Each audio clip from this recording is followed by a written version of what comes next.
Hello, Draker here. Back with another episode of Trigger Happy Havoc Danganronpa.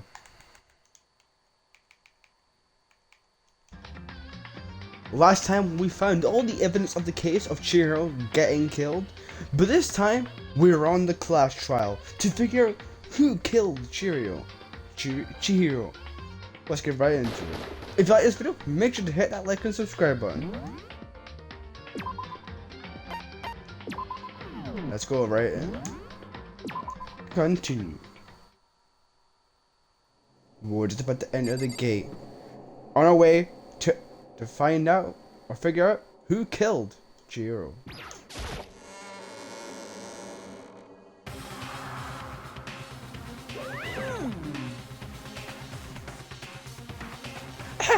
So, is everyone ready to? What? Am I blind? Or are we missing someone? Yo. Yeah, Toko's not here. And Toko is?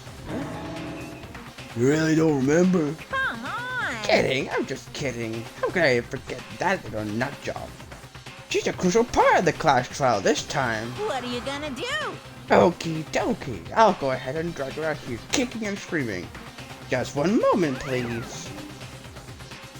After that, he said, a few minutes later, he reappeared dragging Toko behind him. I told him I didn't want to, but he forced me. I kept dragging girl around. Terrible. You're terrible. So now everyone's here, right? Okay then, let's on to the elevator and let's get the show on the road. I'll see you guys down there. Let's go. So shall we get going? It's time to find out who killed Chihiro.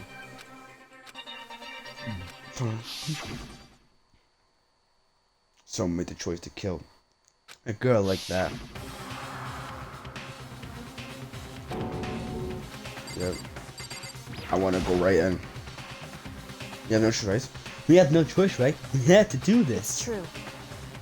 Yes.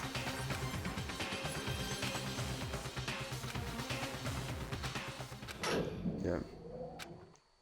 We got a class trial to do, ladies and gentlemen.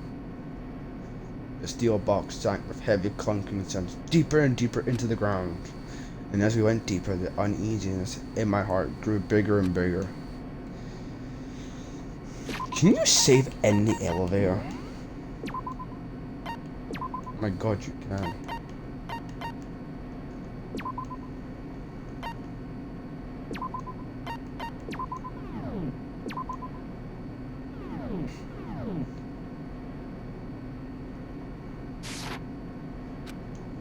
So finally.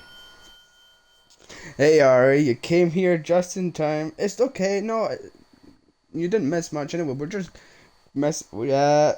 I did the first trial yesterday. That's up on YouTube now. So now I'm on to the second trial, which I think is quite obvious who it is.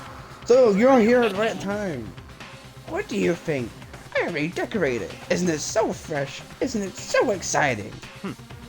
Don't waste our time with stupid questions. Let's get this over with. Good, good. You're ready to go. Gotta say, I don't hate it. Not at all. Well, Okay then, let's get this show on the road. thrills, chills, Everyone, please find your kills. assigned seats. Oh, okay. These bits make me a bit anxious, but I do think I remember everything that we found and where we've gone. A daily judgment. Yeah. Do I say yes?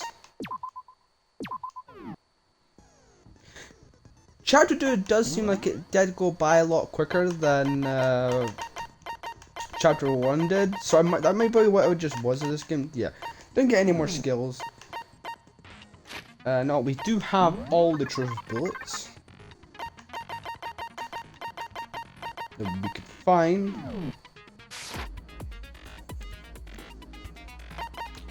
Yeah, so let's get right into the class trial.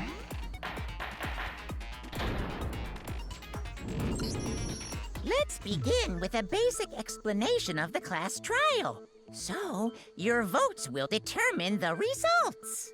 If you can figure out who then Yes, okay, yes. then let's talk about the murder weapon. The fatal blow was the dumbbell. I know that. Okay.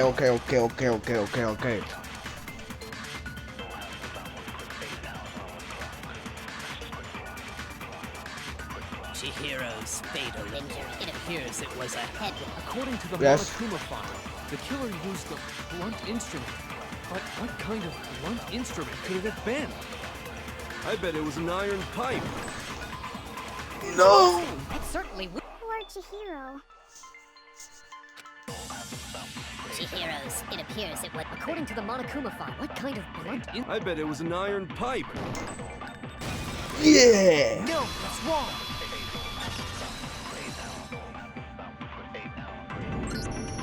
Can we agree that the object that dealt the fatal blow was the dumbbell found at the scene of the crime? Toko is my biggest Toko. It was by Akuya, but then she started getting a little bit crazy, so I'm going with Toko.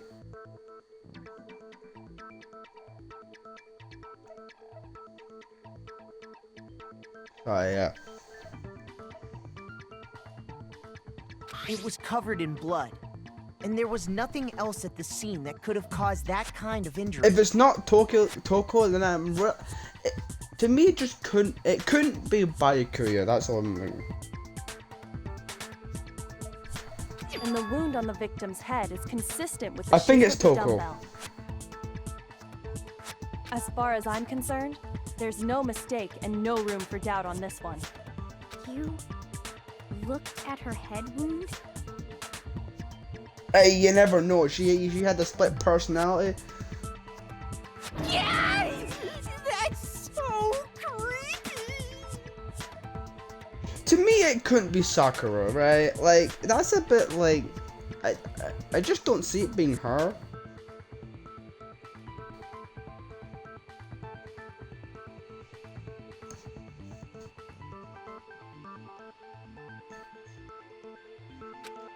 If you don't mind, I will proceed from here. Let's move on to discussion of the culprit. I mean, I was with this guy the whole time, so I don't think it was him. Although, I believe the criminal behind this heinous act is already quite clear. But it could be him. What? For real? Chihiro's killer is the fiendish serial killer, Genocide Jack. Genocide Jack, the fiendish serial killer. Did he really kill Chihiro? I knew another one. The lines of white noise will appear to disrupt your reactions. Your truth bullets will disappear if they hit these lines, so think of them as obstacles in your debate. But there's a way to keep this white noise from getting you away. Press the A button to attach the silencer. However, if you shoot a natural remark with your silencer into the white noise, the timer will decrease, so take careful aim when you have your silencer out. Oh, but if your action difficulty is set to gentle, white noise won't appear at all. Do not put this on mean. Okay, thank you. Okay.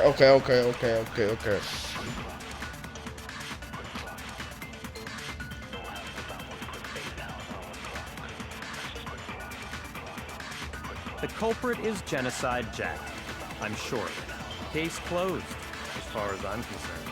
But that's impossible! Why? What makes it impossible? Well, I mean, come on! There's just no proof for it. No, that's wrong. But the music in this I part, by the way, Might groovy know as hell. one reason he could be involved. What? I found this file while I was looking around the archive in the library. Yes, with Bayukuya. I guess it's some kind of confidential file the police put together about the Genocide Jack case. No, that's wrong. What? That's kind of weird as shit, isn't it? What was something like No, that doing in that's the wrong. library? The why of it is probably more trouble than it's worth, so let's forget about that for now. More importantly, it outlines all the specifics of every Genocide Jack case in exceeding detail. Bayukuya, is that not his name?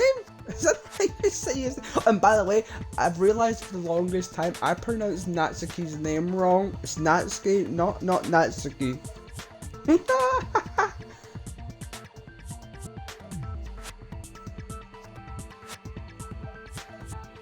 Byakuya. What? I don't know how you pronounce it. According to the file, there appear to be two defining characteristics in every Genocide Jack case. Split The personality. first is that a bloody message Well, is yeah, found written at and the scene the way of every murder. the way their poses. Oh, that's right. Boob lust. Are you serious? Are you serious? Okay, this guy doesn't. I'm sure this guy doesn't die at all. Like, I mean, he probably does die eventually, but he's not the killer. He's not a killer. I just can't believe that this guy's a killer because this man's ridiculous. No. It's actually bloodlust. But more important is the other characteristic, and it's something that has never been made public. The pose. Never made public? What the hell is it? Why don't you tell them, Makoto? The pose?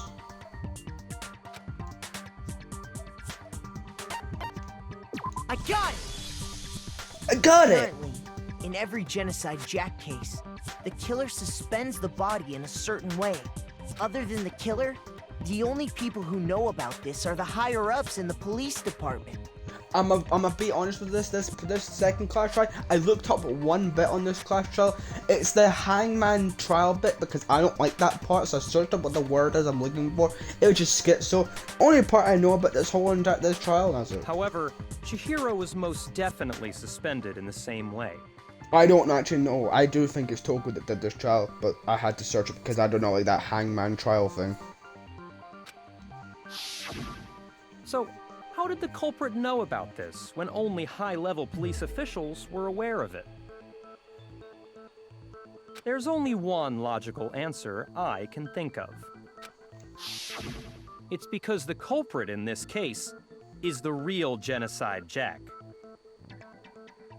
It wouldn't be Kyoko, would it? Yeah. Chihiro was my favorite character. You should not call it Chihiro because that name is annoying to pronounce. She was my favorite. Kyoko now I'm curious about because this guy's talking. Other than the police, who else would know about it? And it was obviously one of these guys that killed her. And obviously Kyoko doesn't have an ultimate status that we don't know of, and yet she's very good with detective work. But at the same time, to me, it wouldn't make sense. No fucking way! You're saying Genocide Jack is one of us? Yes, in fact, it's Toko. What? Genocide Jack's true identity is Toko Fukawa. You lie! What? Just like that? Okay, wait, hold on a sec. Toko has, like, bloodophobia or whatever, remember? What kind of serial killer is afraid of blood? Is Toko Genocide Jack? The answer is yes and no. Another riddle? Man, why is this gotta be so complicated? It's not complicated. Your brain cells are not clocking sometimes. Okay, but I feel like I understand it. What it means for Genocide to be Toko, but also to not be Toko. The answer is that she's not just one person, but multiple people. Split personality, is it not? Schizo. I know the word.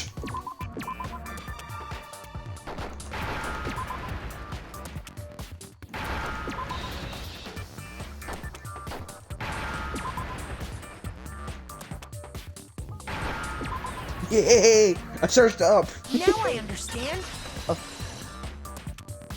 Of course not, because the actor would Is say it tell him because that Genocide Jack has a split personality?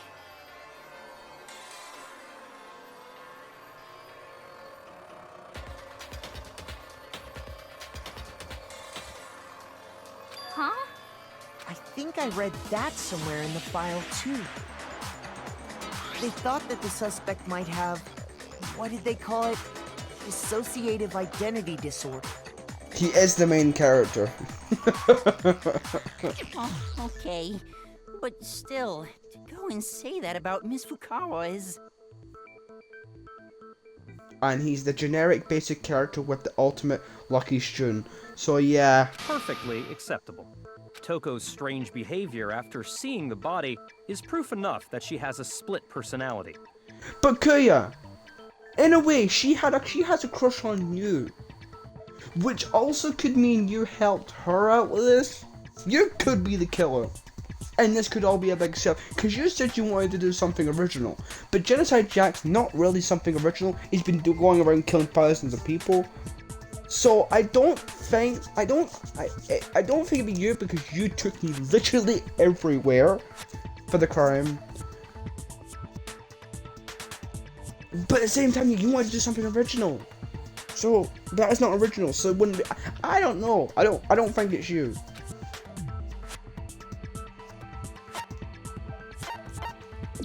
She fainted. Shoot! Oh. What?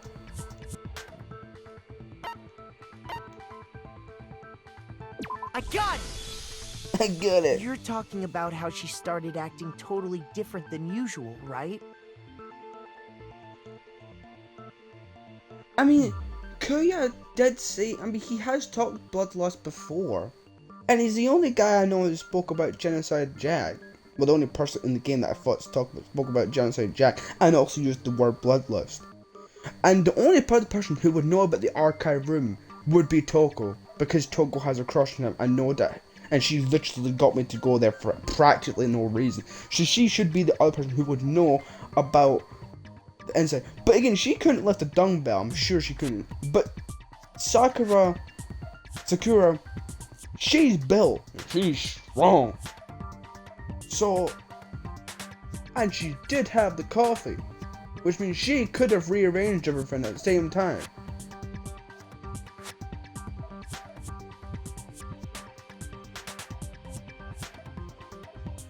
Listen, Ari, when it comes to thinking, my brain's like look at different fits and try and match between different characters, and then try and clue it all together. I don't know. That's right. Think back. She fainted when she saw Chihiro's corpse, and then, when she woke up...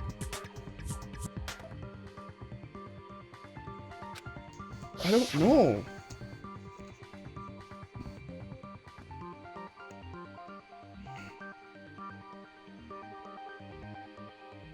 Also, Sakura's hands are too, like, it would be too big to tie it like that.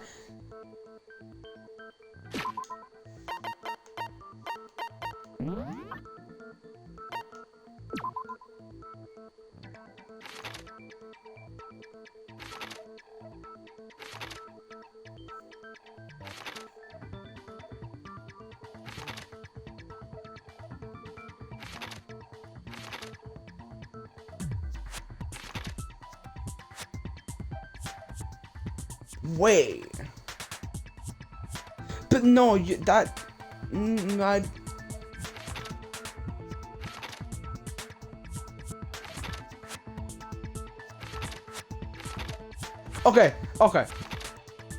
I have my suspicions on a few people. So he's number one. No, yeah, I've got a suspicion on Togami.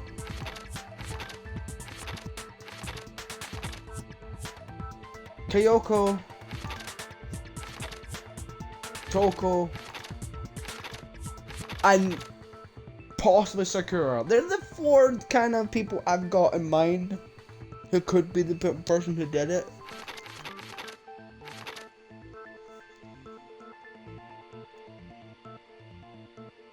But saying that, you could be the culprit as well, IOE. Because again, she died from a head bash with a dumbbell. And I think about it, this is the girls' changing room. And the two people that asked Chihiro if she wanted to come and exercise was those two, but she never did. But she decided to go late. But again, this is the girl's room, and obviously you need like you need a girl's book to go in there.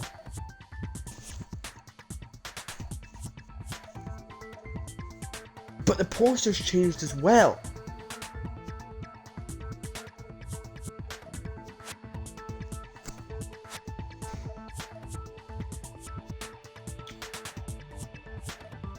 Oh, this is difficult.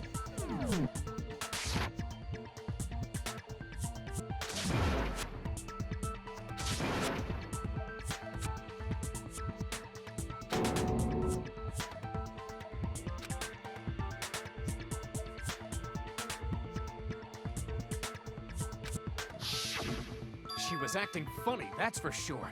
That melancholy tone of hers completely disappeared.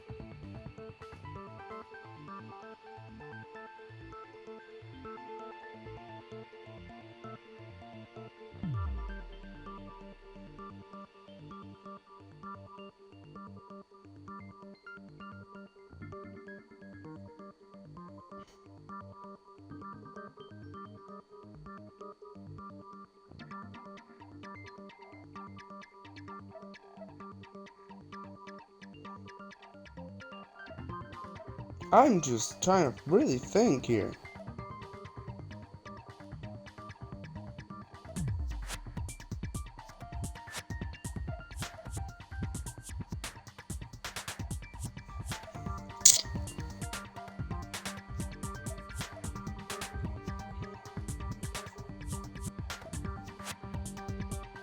Wait a minute.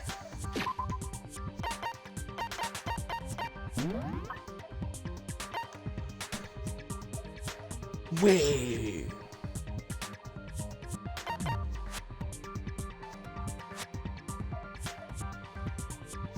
The sauna situation with these two guys who were like acting.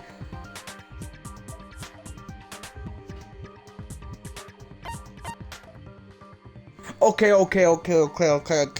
Now I'm thinking about it because now I remember the sauna situation, which was beyond the nighttime. And we never finished on what happened there. And wait.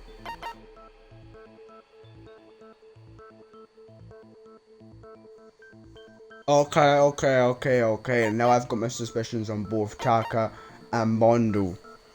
Okay. Don't go assigning adjectives to my tone without permission. Okay. Now, I've got some suspicion because I remember that I've just remembered that sauna situation. Not to mention, once she regained consciousness and saw Chihiro's body again, she was utterly calm. In other words, within her is one personality that can't handle blood, and one that obviously can. So when Toko trapped herself in her room, it's because she was scared of Genocide Jack?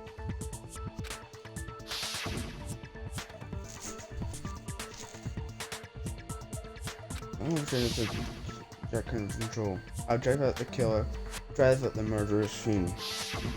The reason she locked herself in her room wasn't to keep other people from getting in. It was to keep her other personality from getting out. What? Toko was afraid. Afraid of the murderous fiend inside of her. Of killing even more people. Okay. I'm trying to listen to these guys talking about, but my brain's trying to think who it could be, and I'm between Toko, Togami, and Mondo. My brain, I don't know. How can you know all this? I do believe you misunderstood her.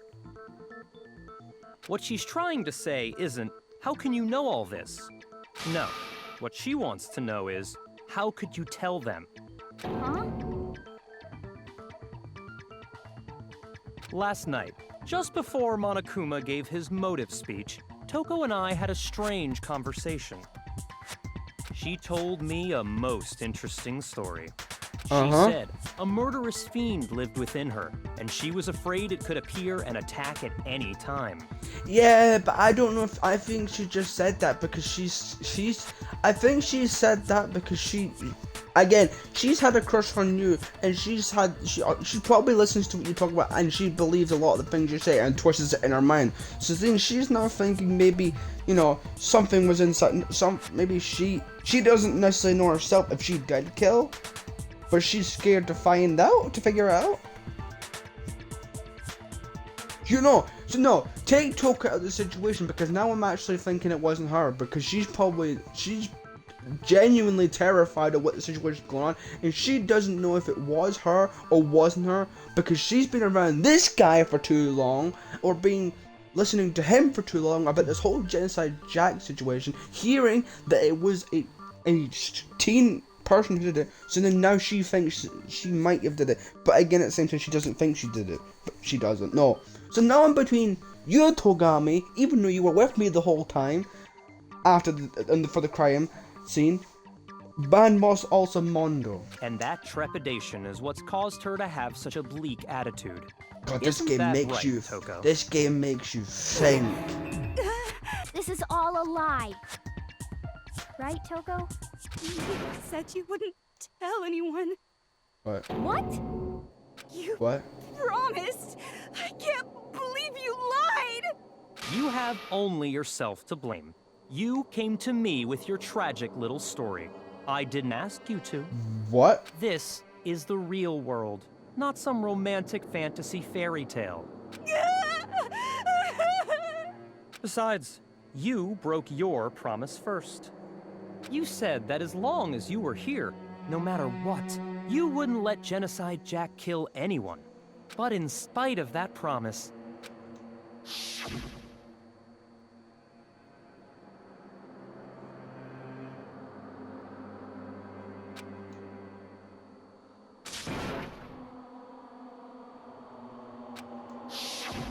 You said if I kept my promise, you would go out with me. But that was just him lying, because this guy. What? That's the only reason I promised. how many times do I have to tell you? So was it I Toko? never said that. No. But you weren't able to do it. But she could You have just left up a couldn't dumbbell. resist that rush you got from killing, could you? She couldn't lift that dumbbell. So it must be Mondo or Togami. I tried. I swear I tried to control it. But your efforts were useless. What a disappointment. I hate you. Well, the opening act is nearly finished. All that's left is to hear from the person in question directly. The person you don't mean. Toko's body suddenly lunged backwards. A huge thud echoed across the courtroom, but in this next second.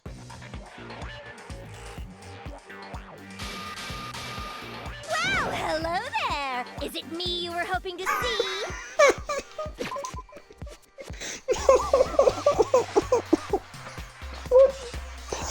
What? Oh, what is this game?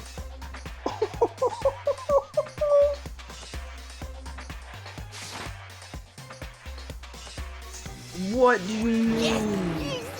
What the heck? So you figured it out, huh? Well, whatever. What are you gonna do? I'm the ultimate murderous fiend, Genocide Jack! Or better yet, let's go with Genocide Jill! What the fuck is this? Toko, what happened to you? Not Toko. That's a loser name. And what happened is a textbook split personality. So what if one of them happens to be a serial killer? What? You should turn a blind eye to one's fault.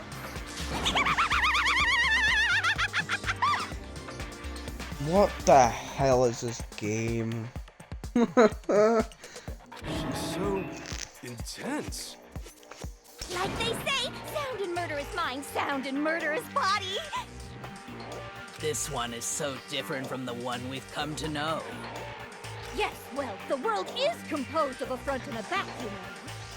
Just like how every inning has a top and a bottom, or how in the depths of every truth lives a little lie. Behind every dark and gloomy soul lives another that shines as bright as the sun! Yeah.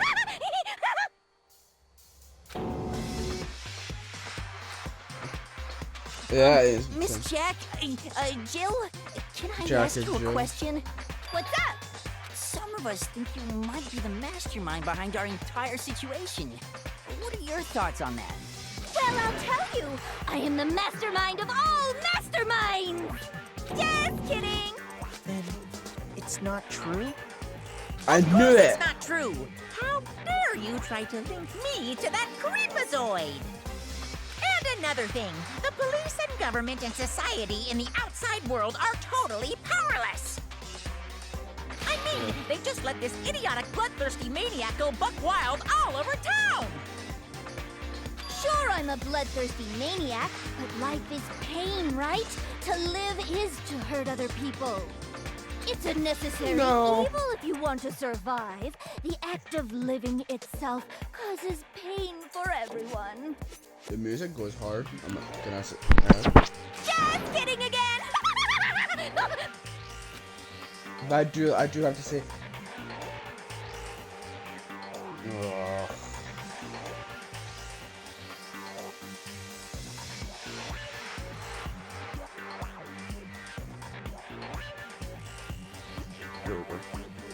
This should be enough to convince you. This murderous fiend is responsible for Chihiro's death. To be honest, I still don't think it's her. There's clearly a motive, so there should be no doubt. A motive? Remember what Monokuma told us? If someone didn't murder and graduate within 24 hours, an embarrassing memory or secret would be revealed. Well, let's assume that Toko's secret was about Genocide Jack. If a secret like that came to light, Toko's life would have undoubtedly been forever ruined.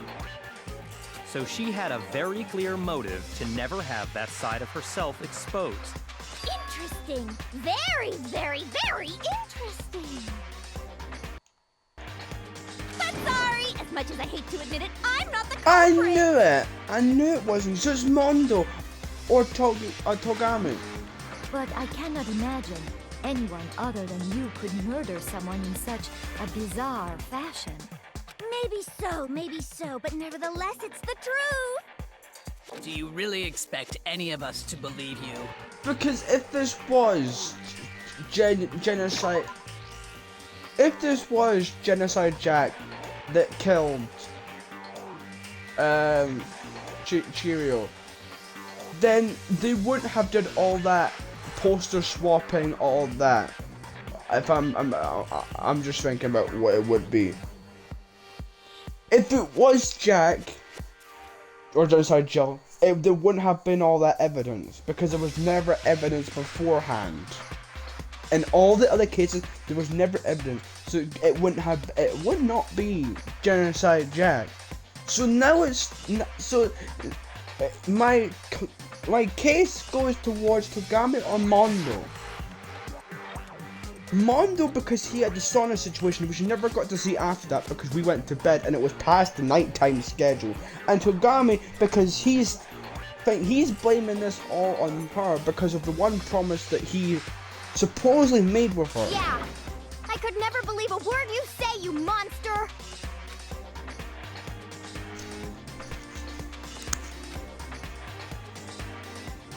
Maybe she's totally right about that, but there's something still bothering me. What she said, I need to get some more detail about all this. Yeah, let's go! Come on. Says to the dead body. Come on, let me get arguing. Sorry, but I didn't kill anyone. Yep. You say that, but do you really expect any of us to believe it? Perhaps if you had an alibi, that would change things. Oh, an alibi, huh? Now we're talking. When you compare your past murders to this incident, the modus operandi matches completely. What more proof do we need? Give it up. You killed her. Okay, I have to focus on truth about it. That must have the answer. That should prove that what he said isn't quite right. Sorry, but I didn't kill anyone. You say that, but Perhaps if you had an alibi. Oh, an alibi. When you compare your past murders to this incident, the modus operandi matches completely. No, it doesn't! You're wrong! Okay, you're wrong! Are the methods of murder really exactly the same? I'm not so sure about that. No, it wasn't. I think there's a slight difference between the Genocide Jack cases and this one. Exactly. How's it The any situations are completely different. Oh, you don't know? Well then, human garbage, let me tell you! I know Yeah, with scissors. and conviction. I also scissors. Everywhere. This person Chihiro had extension cords tied around their arms, and also a bludgeon to the head. These all people have been stabbed with nothing but scissors. So it was not genocide, I Jill. consider myself a professional, and I have a very particular way of doing. Imagine you go to a fancy Italian restaurant. They're very picky about the noodles, the sauce, everything. But what happened to Chihiro? It'd be like if that same Italian restaurant started using ragu or Chef Boyardee. Yeah, because it was a whole different death. It may have looked like it Genocide Jack, but it was not the same way that Genocide Jack does things. This is no creation of mine. Let me rephrase that in a way that maybe makes more sense. There are two clear differences between the Genocide Jack cases and this one.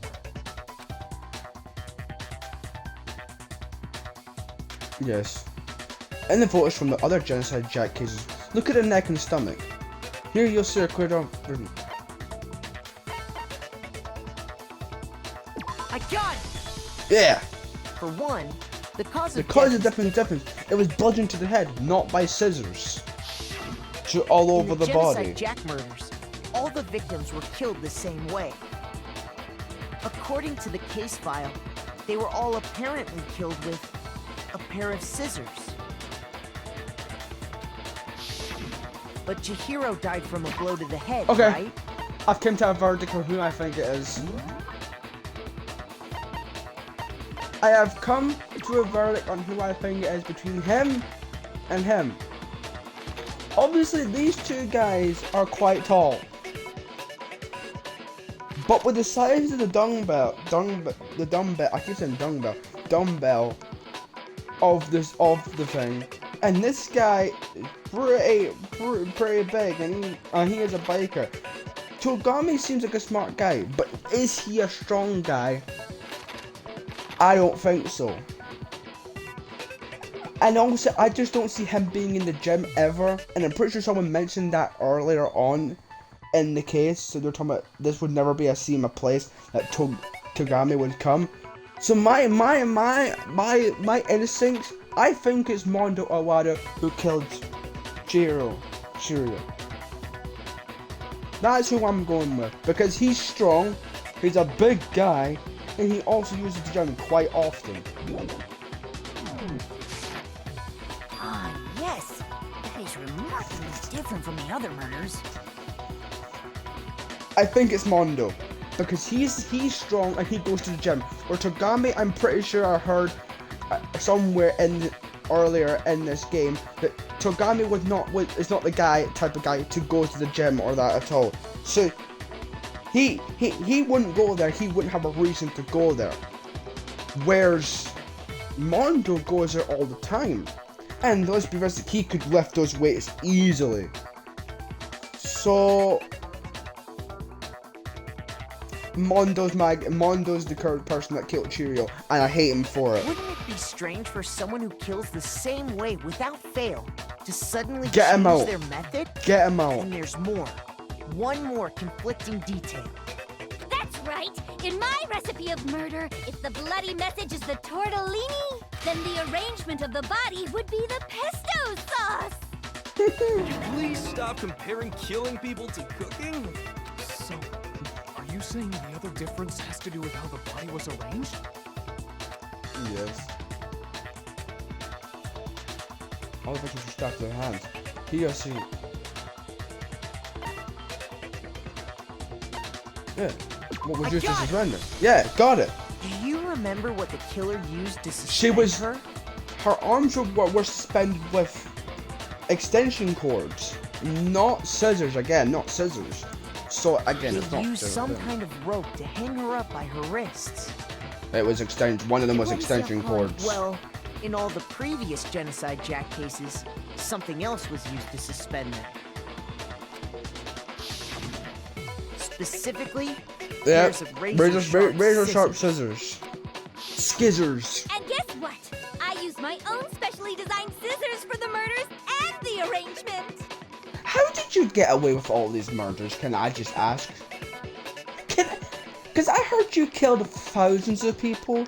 Can I just ask how you got away with this? This ain't no Gotham City.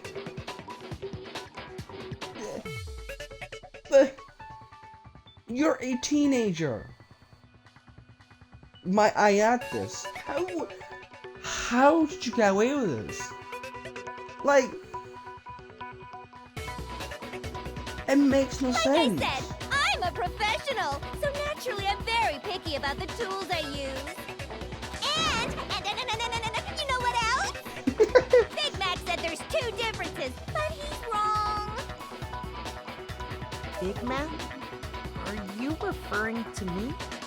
Listen up, Big Mac. There's actually one more difference.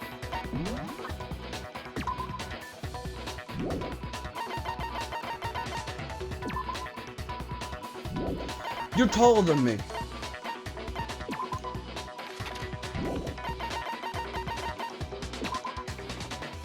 Yeah, you're taller than me. Why you call me big when you're taller than me? Huh? My word, you really didn't notice? Take a look at who the victims were in each Genocide Jack case. There's a pattern there, just waiting to be discovered. A pattern? Figure that out, and it'll be plain as death why I couldn't have possibly killed that little lolly girl.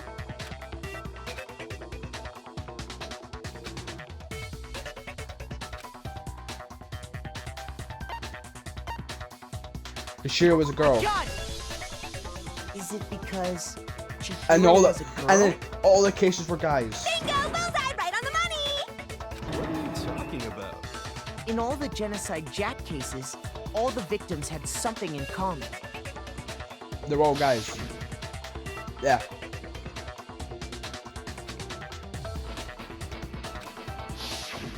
They were all guys? That's right! The people I killed with such passion and conviction are all adorable little men! You also killed a 14-year-old. I'm sorry, but like, come on. I can't believe I said it! I'm so embarrassed! The hell is wrong with you? Mondo, don't you start. I can't help it! I'm Your just a full-throttle your boy-on-boy punishment's coming. fangirl, and the mopey side of me just hates it. But now I'm on the fast track to becoming You a full-blood killed my fan. favorite character. You don't like, you don't like it when you get me pissed off. I hope Freddy Fazbear over here gives you a worse punishment.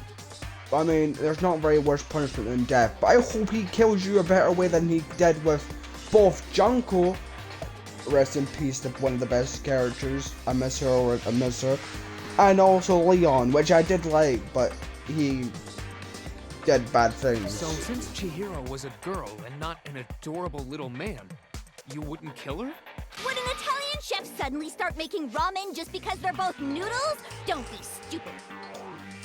I have too much passion and conviction to cross that line. That's the absolute reality of the one and only. My favorite characters in this game were Junko and Chihiro. They were my favorite characters. And they're both dead. Because, yeah, it's just how this works. We get it. You've clearly explained your hobby and your philosophy. But now, That's now not they're all there both is dead. to it. I've got to now pick a new person that I want to say is my favorite character. Okay.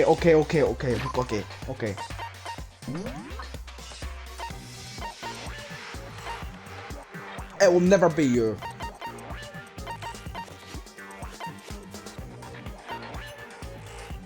I like you. Are a cool guy. I do like you. You will never be my favorite either.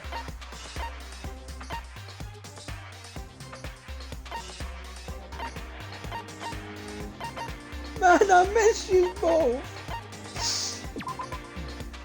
Man.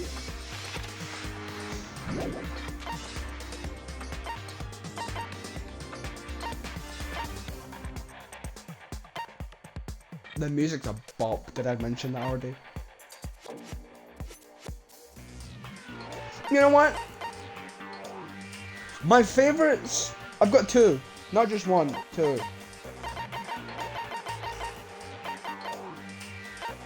I think my two favorites right now that are alive are gonna be Kyoko and Celeste.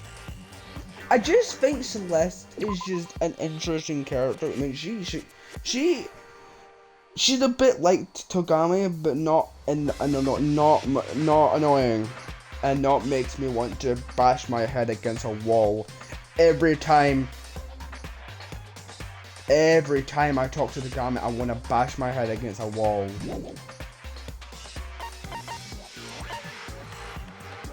So Kyoko and Celeste are my favorite characters. My favorite guy character, my boy Hiro. Anyways. It's a different matter entirely when you're forced to kill in order to survive. Quiet, lowly cur! Lowly. I would never kill for a reason as petty as mere survival. And if by some fluke I did kill to survive, why would I bother with the message and arrangement? It'd make me the obvious suspect! You know what? You got a point. If you did kill someone, if Genocide Jack was here and did kill someone, they wouldn't make any evidence at all. Because Togami over here is like the smartest guy in the room. Maybe besides from Kyoko, but that's a different matter. Does make some amount of sense. Whatever reason I have for killing, I would never leave out my prized scissors. Exactly. Who would go out of their way to use a big, stupid, heavy dumbbell? Maybe you used the dumbbell because you couldn't find any scissors in the school? Any scissors? I don't just use any scissors. I always use my own set of high-class envy of the entire world scissors! Okay, whatever. There still aren't any in the school. Man, Chihiro, I miss you. Are you sure about that?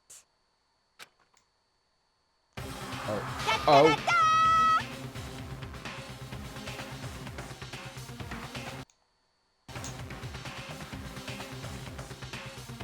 I want to make that as my thumbnail. I really hope I can, because that's a cool picture. She's fully equipped. That's right. So I can kill anywhere, anytime. Why would I resort to dumbbells or rope when I have my trusty scissors by my side? Go ahead, tell me I'm wrong. You can't, can you? Gutter dogs, all of you. Not to mention, I have no clue how to tie a good knot. The rope's totally out of the question anyway. Fair enough, I'd be the same. I have no idea what's going on anymore. Could such a heinous villain really be innocent? But the body really was suspended, right? And nobody but the police knew about that. Yeah. That's why we figured it had to be the real deal, and not some copycat killer or whatever. Actually, there is one person who could have copied it.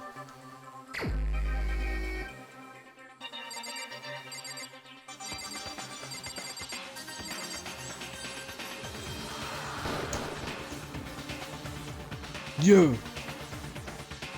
What? Shoot!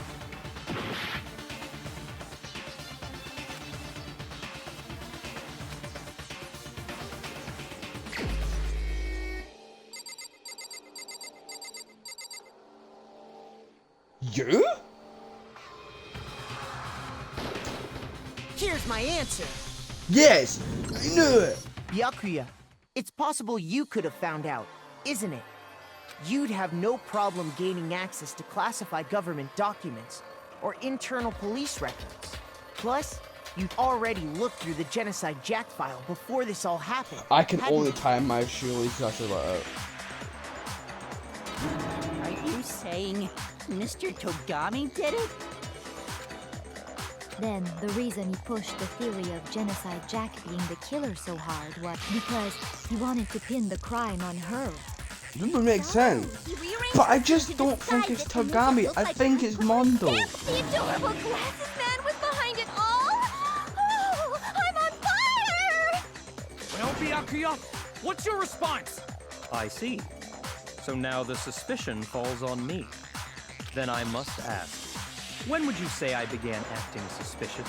Surely you must have an answer. Looking back and thinking about it now, the way you were acting right before we discovered the body was a little strange.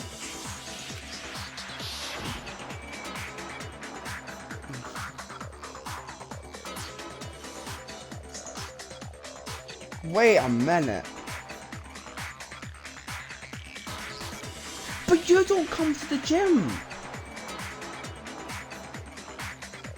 Or the water anything to do with exercise.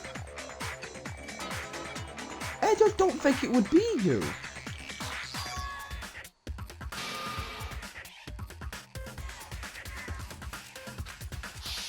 You wanted to go to the girls' locker room right away, right? But since you're a guy...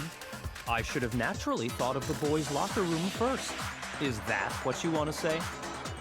The victim was Chihiro, a girl. Hence why I said we should check the girls' locker room. Yeah, but you didn't know that beforehand. Nothing strange about that, I'd say.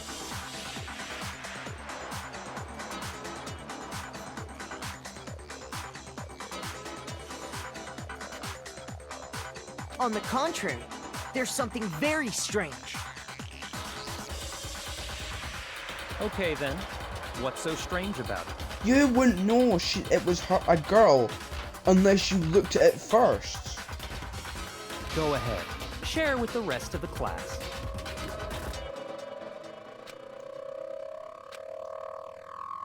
Oh, what?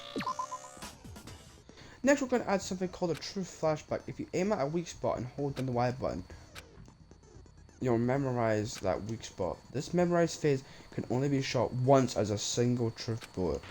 If you shoot or change the truth bullet, it will disappear from the truth cylinder. However, you can use this flashback feature as many times as you want. If you don't seem to have the answer to a lie or contradiction in your loaded truth bullets, it might be wise to memorize a different weak spot. What?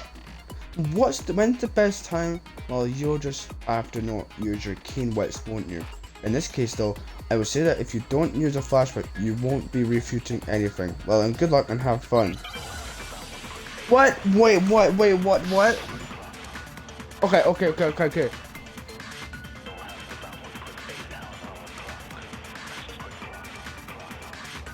So, you said Byakuya was acting kind of weird before we found the body.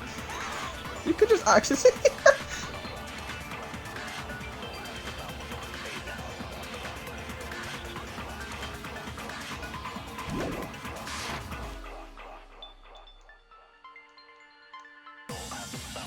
But he was acting weird. How? If you're presented with the opportunity to check out the girls' locker room, You absolutely take it! Oh, I That's didn't mean a that. natural reaction for any guy!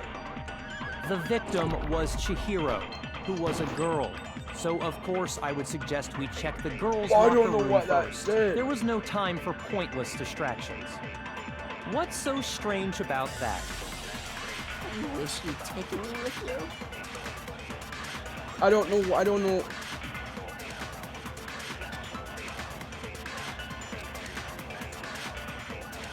Yeah, okay. You said Byakuya, but he was acting... If you're presented with the opportunity to check out the... That's a natural reaction for any guy! The victim was Chihiro, who was a girl. Okay. Shoot! So, you said Byakuya was acting kind of weird before we found the body. But he was acting weird... how? If you're presented with the opportunity to check out the girls' locker room, You absolutely take it! That's a natural reaction for any guy! The victim was Chihiro, who was a girl. So of course I would suggest we I check don't know the what that girls' locker means. room first. I don't know what to do.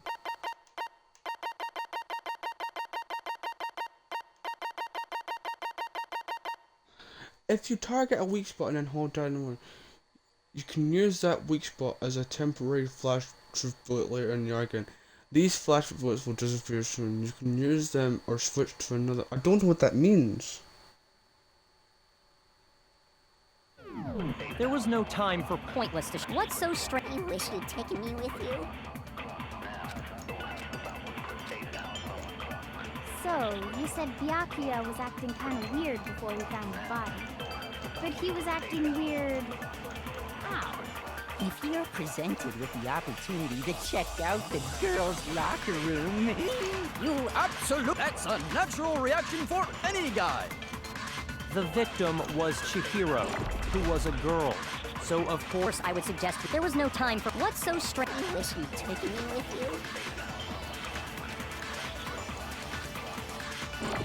So, Oh. you said Byakuya was acting kind of weird before we found the body. I don't know what it means. Shoot! Oh wait. So, you said Byakuya, but he was acting. if you're presented with the opportunity to check out the girls' locker room, You absolutely. That's a natural reaction for any guy. the victim was Chihiro, who was a girl. So of course I would suggest we check the girls' locker room first. There was no time for pointless distractions. What's so strange? You wish you'd taken me with you. So, you said Byakuya, but he was acting. if you're presented with the opportunity to check out the girls' locker room, That's a natural reaction for any guy. The victim was Chihiro, who was a girl. I don't know what it means. Shoot! So, you said Byakuya was acting kind of weird before we found the body. But he was acting weird. If you're Yeah, presented okay, with the opportunity okay. to check out. That's a natural reaction. The victim was Chihiro. Oh.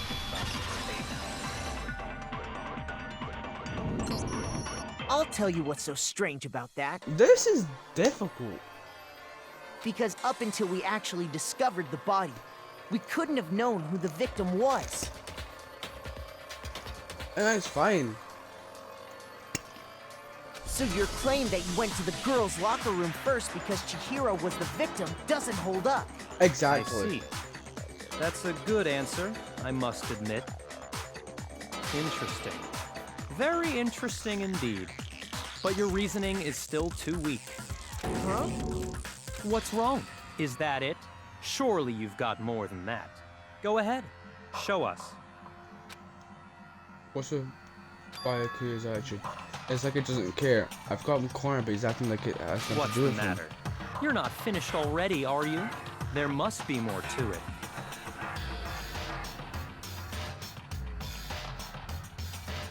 Wait a minute.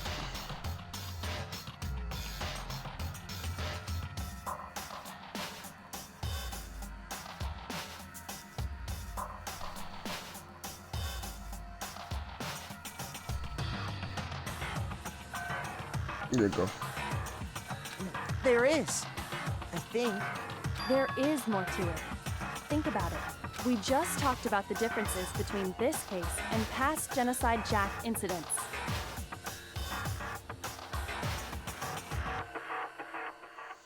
The proof you're looking for is hidden in there. Oh? Proof that I'm the culprit, you mean?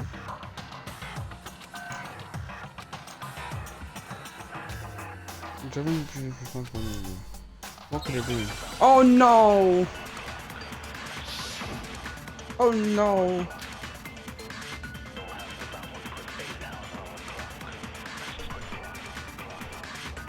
What? The difference between the cases? You want me to explain it again? When I want to kill, I use my very own special scissors. And I use those same scissors to arrange the body. But Chihiro was suspended with... It was some kind of rope. Was it not? That's right! It absolutely was! Then there must be something very fishy Yeah, it's indeed a about that cable. rope. Hey, Byakuya, where'd you get it from, huh? I'd never seen that rope before in my life. Obviously, somebody else must have had it hidden away somewhere. The proof of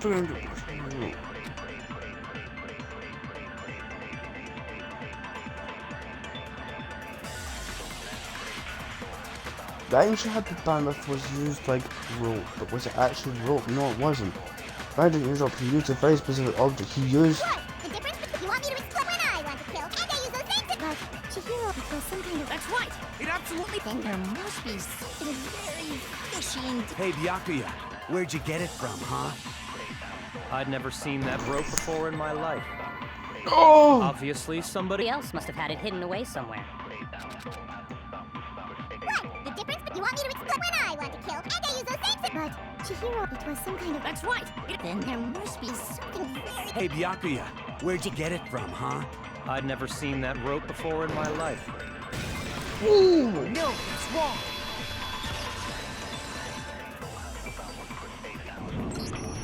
Actually, I'm pretty sure you have seen it before. Because, you see, that rope, or should I say, that extension cord? What? An extension cord? Yes. Byakuya, you've used the extension cord in the library more than once, haven't you? And the same extension cord that was in the library all this time went missing after the murder. And there's no way someone who uses that extension cord as much as you do wouldn't discover that fact. And Byakuya must be the one who took the extension cord. I can't imagine any other possibility. That's really what you think? Then your conclusion is something like this? I killed Chihiro in the girls' locker room, then hung her up and wrote that bloody message. I intentionally made it look like Genocide Jack was behind it. Is that about right? He's doing it again. He's totally calm, totally unconcerned. As if he's not even involved. Wait, what's even wrong? Involved? I asked you if you think that's what happened. Hell yes, that's what happened. So that's it, right? Byakuya's the killer. I don't disagree with not disagreeing. He kept calling this a game, right? So he'd be totally willing to do something like this to win. Sorry, but could we hold on just a second?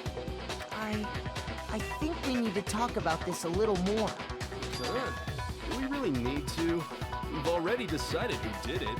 I know, but still, there's something that's still bothering me. Is that right? And what, pray tell, is still bothering you? I killed her in the girls' locker room, then disguised my crime. Specifically, I dressed it up to make it look like it was the work of a homicidal psychopath. What about all that bothers you? Wait. Was it just sounds right? Was definitely.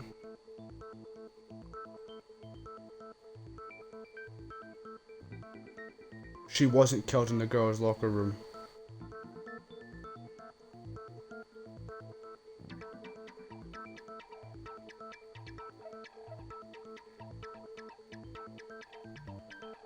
She wasn't killed in the what? Wait.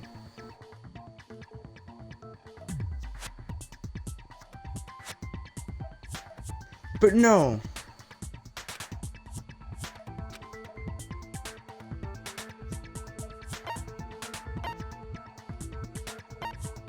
I got it! You say you Oh, killed Chihiro in the girls' locker room, right?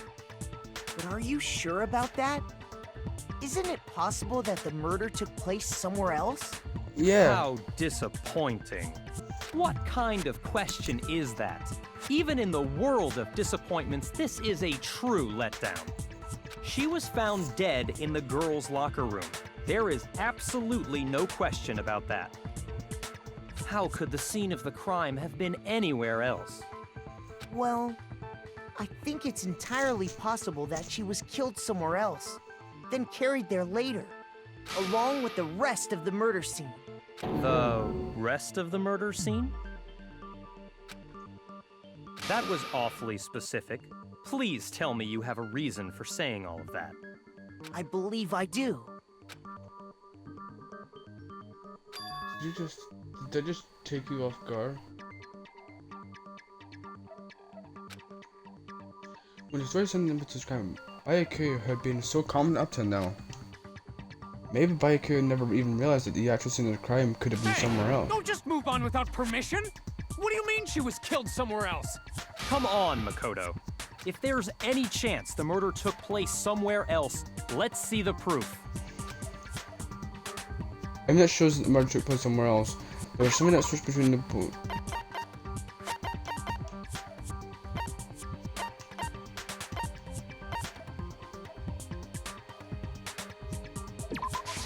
I got it!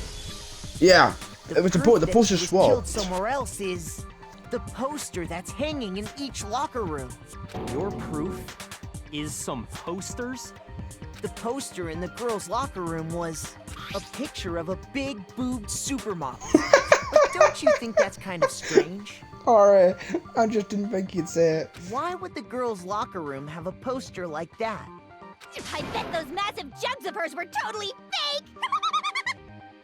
Meanwhile, the boys' locker room had a poster of the super popular boy band Tornado. Yeah. Again, that doesn't really seem to belong in a boys' locker room. So you're saying that maybe the posters were switched? And there's one other thing I noticed about the locker rooms. You know what I'm talking about, right? The You're coffee stick. referring to my protein coffee, aren't you? Protein coffee? While I was in the girls' locker room earlier, I spilled some protein coffee on the carpet. But I noticed that after the murder, the stain had been totally scrubbed away. Yeah, cause it's on the men's locker room carpet. I got it! The stain on the girls' locker room carpet wasn't scrubbed away. In fact, I found it on the boys' locker room carpet. That's definitely the stain from my protein coffee. Then, does that mean that the carpets were switched too? But why would anyone do that? To move the murder scene from one locker room to the other. It's certainly plausible, don't you think? In other words, in order to completely swap the scene of the crime, the blood-stained poster and carpet were moved along with the dead body. Yeah.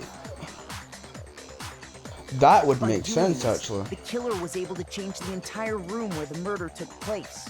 I can certainly follow your reasoning, but why would the culprit bother doing that? Huh? Why would they go to all that trouble of switching the scene of the crime? Actually, an even bigger question.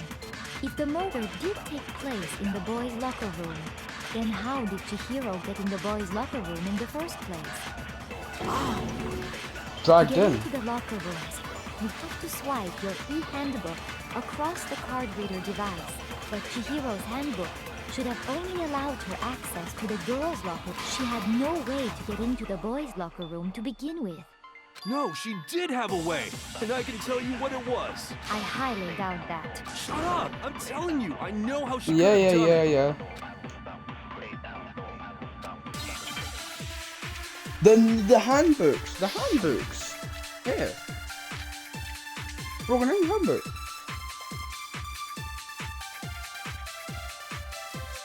Is it really possible? Could Chihiro really have gotten into the boys' locker room somehow? Ah! I got it! She must have hacked her e-handbook. She was the ultimate programmer, after all. Yeah. I'm sure that would have been no problem for her. No, I don't think that's it. She used the thing that was in the main hall. Huh? What thing? I'm talking about Leon's handbook, of course. But it was broken. That was broken. No, I don't think Chihiro used Leon's handbook. Why not? Because Leon's handbook was broken. Oh. Well, then, yeah, I guess that'd be pretty impossible, huh? I am struck Yeah. silent by how quickly you gave up. Plus, isn't there a regulation against using someone else's handbook? Actually, the rule states that loaning your handbook is prohibited. It says nothing about borrowing one. In other words, you could borrow a dead person's handbook all you want, and you'd be safe. Yup, yup, yup! Hit the nail square on the noggin! Yes. Of course, if it... So then, she must must have hacked hers, like I said. She used her ultimate programmer skills and... Psst! You can't fix an e-handbook. No. The instant you open one up, a security buzzer starts blaring. So if she didn't use Leon's handbook, and she didn't modify her own handbook... Maybe Mr. Naegi's initial assumption is just wrong? It seems like there's no way she could have got into the boys' locker room. So I guess so. Okay then, I vote for Byakuya. Byakuya. Byakuya. Is that it then? No. Hold on a second. Oh, my girl. I agree with you, though. I think you're on the right track. Ari, you're still here. Just wondering. What the? You finally decide to open your mouth and that's what you've got to Sorry. say? There's no way she could get in the boys' locker room, right? So, Why are you so sure she couldn't get in? There's still one other way she could have gained access. what? What are you talking about? What other way is there? Well, to explain that, why don't we take a little break from the trial? I'd like you all to come see something. Oh, here she comes with her evidence. Wait. Just what do you think you're doing? Don't worry. This'll make the whole trial more exciting. I'm sure that thought must please you. Huh? It'll make things more exciting? Well, all right then. I declare an official class trial recess. For real? Now then, what is it you want to show us? It better not be boring or I'll be very unhappy. Oh, I have no doubt it'll meet your lofty expectations. So, shall we go? Oh. So before I even knew what was happening, the class trial had been put on hold. We headed off with Kyoka in the lead, and where she took us was... Yeah, the scene of the crime, yeah. The girls' locker room? We've already searched this place top to bottom. What are you trying to pull, Missy? I'd like you to examine the victim's body one more time. Be sure to examine the entire body very carefully. Take your time. Examine her carefully? Hey, Like Fumi. using our hands? No way! It's probably best if I don't run my hands all over a girl's dead body. It's not that I'm creeped out or anything, it's just based on religious grounds, you know? Very well. I'll do it. But you're a girl. You shouldn't have to touch a dead body. Just let one of the boys do it. No, it's okay. I think Chihiro would rather have a girl examine her. So just leave this to me. Sakura. What is this? Some kind of secret girl-on-girl action? Is that what you two are about? That's not it at all. Stop screwing around. Okay, here I go. I'm sorry, Chihiro. Please excuse the intrusion. Putting her hands together in a brief prayer, Sakura then began to quietly examine her Be body. sure to check her entire body, and I believe we will solve this particular mystery. Her entire body? I know you say that, but... What? This is... What is this? What is it? Not possible. It's not possible. Uh-oh. She's annoyed. Sakura's eyes were staring widely at Chihiro's lifeless form. Her massive frame trembled. This girl is... No. Is what? Is a boy!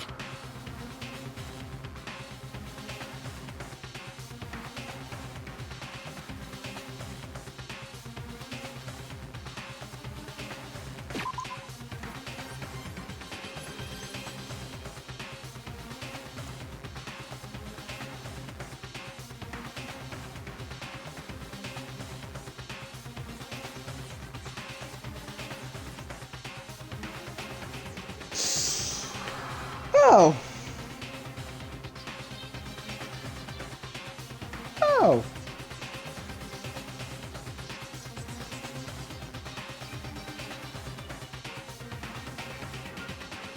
Well, that was unexpected.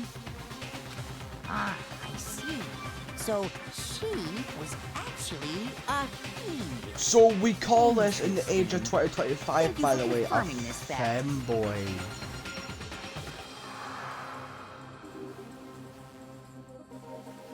You know what? Yes, he's still one of my favorites. I don't discriminate. You're joking, right? I wouldn't joke about this. Then, it's really true? Chihiro was a guy? Oh, what? You guys didn't know? Heck, I knew that right off the bat. Chihiro Fujisaki was totally a guy. Then he was a cross-dresser? Oh, I'm really on fire! I wish I had killed him! Okay, now that makes sense. Okay, now I see it, yeah. So that's what Kyoko wanted to show everyone, huh? Interesting. Yes, that certainly does make things much more exciting. Now let's ride this wave of excitement back to the courtroom So and get he back was to the trial. Chihiro was a boy, but just liked wearing like girls' clothing. But no, he was a guy and liked being a guy. Got it. I do apologize for keeping So, you Mondo. waiting. Now then, let's resume the class trial. We've all just learned of the shocking revelation that Chihiro was actually a boy. Let's pick up from there. Yes, well, I don't know his reason for hiding it, but the fact is, Chihiro was not a girl, but a boy. To think that Chihiro was actually a guy? The thought had never even And crossed my because the mind. victim was male, he would have had no problem gaining access to the boys' locker room.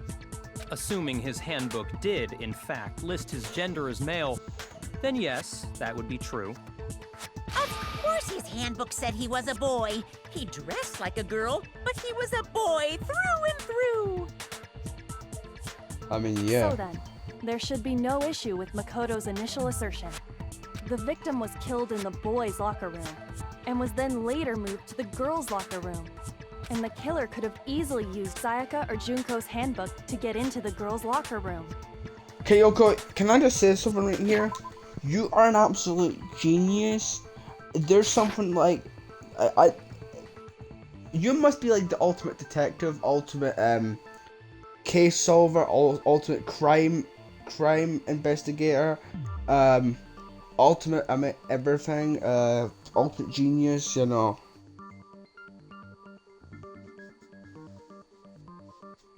Because like your brain cells are on a whole nother level. Chihiro really was I thought killed in the Togami boys' was locker room? smart. I still don't understand the motive for moving the body, but yes, that does seem plausible. Well, I must admit, I did find it rather odd. Alright, if I don't find anything, like, if I finish this game and I don't know everything, I have not noticed everything in the game, I do give you permission to then tell me stuff about the characters. But before then, yeah, obviously no. If I finish this game and I don't, like, know about pretty much most of the things, then, yeah. do what you usually do. I knew he felt a little off. There was a certain incongruity to his female body. This is the most titillating situation! So now everything has been connected. All the mysteries have finally become clear. Okay, well, connected or clear or whatever. We still think you're the killer, remember? Very interesting. This has become very interesting indeed. Ah, he's off in his own little world. What about you, Makoto? After everything we've learned, do you still think Byakuya's the killer? Well, without a doubt, Byakuya is the one that made Chihiro's death look like Genocide Jack did it. But I think he might not actually be the killer after all. What? But aren't you the one who accused him in the first place? He just seems to be too easygoing about all this. Like he's enjoying us solving the mystery. He's Fred from Scooby-Doo. The way he's acting, it makes it seem like it doesn't have anything to do with him. And you think that might be because it doesn't have anything to do with him? Plus, the evidence he left behind was a little too... how can I put it? Overt. Yeah. He consciously chose to use the extension cord, knowing it could connect him to the murder. At least, that's how I see it. And Byakuya, when you found out the murder took place in the boys' locker room, it seemed to rattle you. And then again, when you found out Chihiro was actually a guy, if you really were the killer, that stuff wouldn't have had any effect on you. Yeah. So that's your thinking, huh? Well, it bothers me that you don't have more concrete reasons, but it's fine. I guess I'll mark it as correct for the time being. Mark it as correct? He's right. I am not the culprit. I just happened to come across the corpse in the girls' locker room and decided to alter it. But why? But why? God, Are you fucking with us right now? No, I am not effing with you right now. I'm telling you the truth. Well, I find it very hard to believe. Go ahead. Find it very hard to believe. You're free to be executed along with the rest of us.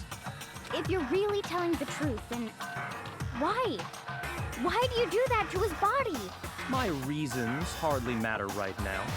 Uncovering the culprit is much more important, wouldn't you say? Now then, if it wasn't me, who was it? Well, I don't think I can say for sure without talking about it a little more. We're seriously gonna keep going? We're all good, aren't we? I thought it was clear Byakuya did it. No, I'm with Makoto. If there's any doubt whatsoever, we need to explore every possibility.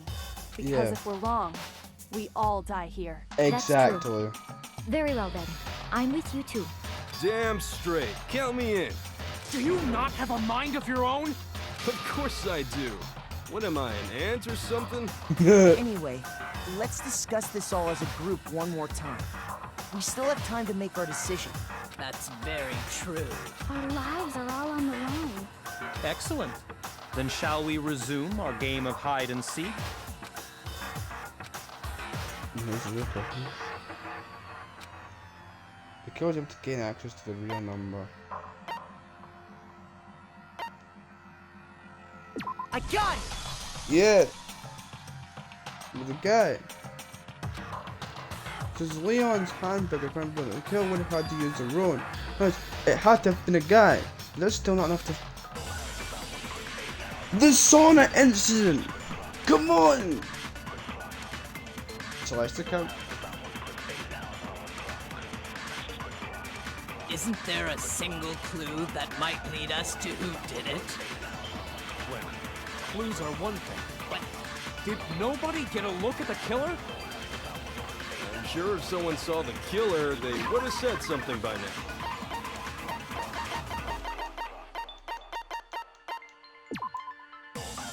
On night of the murder, Chu was spotted leaving the warehouse. It seems she was stuffing some blue exercise clothes into a duffel bag. Presumably she was on her way to exercise, but the clothes were not found at the crime scene. Perhaps someone saw the victim at some point. Even that might be enough for now. Yeah. All we need right now is any kind of new info. Oh! You want to know who saw the killer? And it's not like they're just game over, man. Yay! No! Not game over! Isn't there a single clue? Well, did nobody get... I'm sure if someone saw the... Perhaps someone saw the victim At some point. Yeah.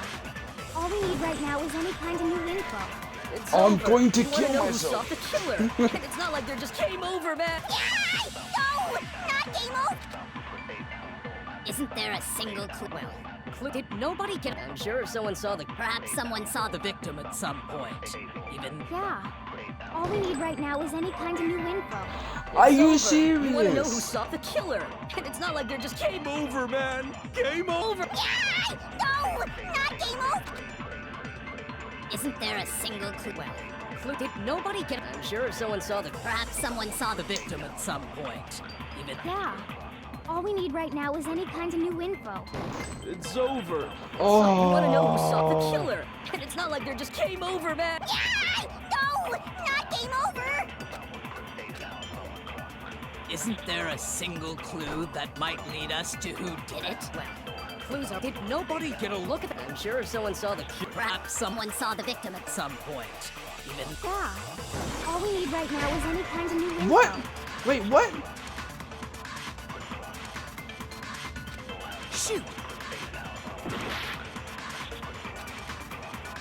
Isn't there a single clue that might lead us to who did it? Wait, no. Oh, it's one of these things. Shoot! Isn't there a single clue? Well, did nobody get? I'm sure someone saw the. Perhaps someone saw the victim at. Yeah. All we need right now is any kind of new info. It's over. It's all. You want to know who saw the killer? And it's not Not like they're just gonna turn the game over, man. Yeah! No! Not game over! Isn't there a single clue that might lead us to who did I'm it? so confused. This game doesn't make any sense. I don't know.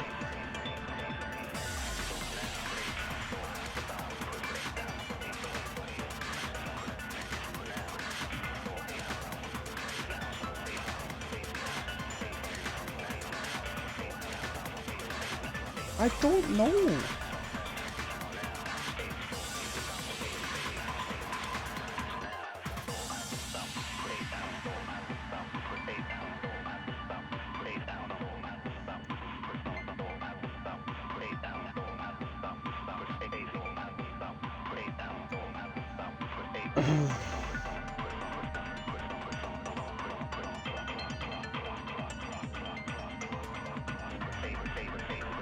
I don't know. I'm trying to think.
Sorry, I'm really trying to think here.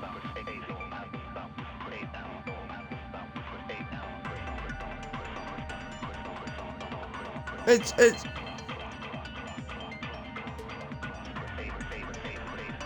I've never fought this hard ever.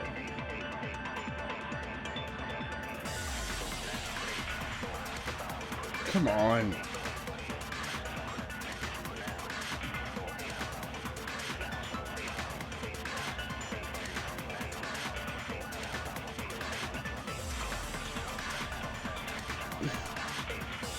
Okay. Oh,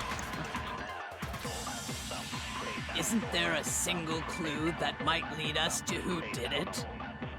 Well, clues are one. sorry, I'm just really trying to think. Did nobody get a look at the killer? I'm sure if someone saw The killer. they would have said Perhaps someone saw the victim at. Yeah. All we need right now is any kind of new. it's over. It's all over. You want to know who saw the victim? Okay, there's one I have not The shot. killer. And only the... Oh my god, it worked!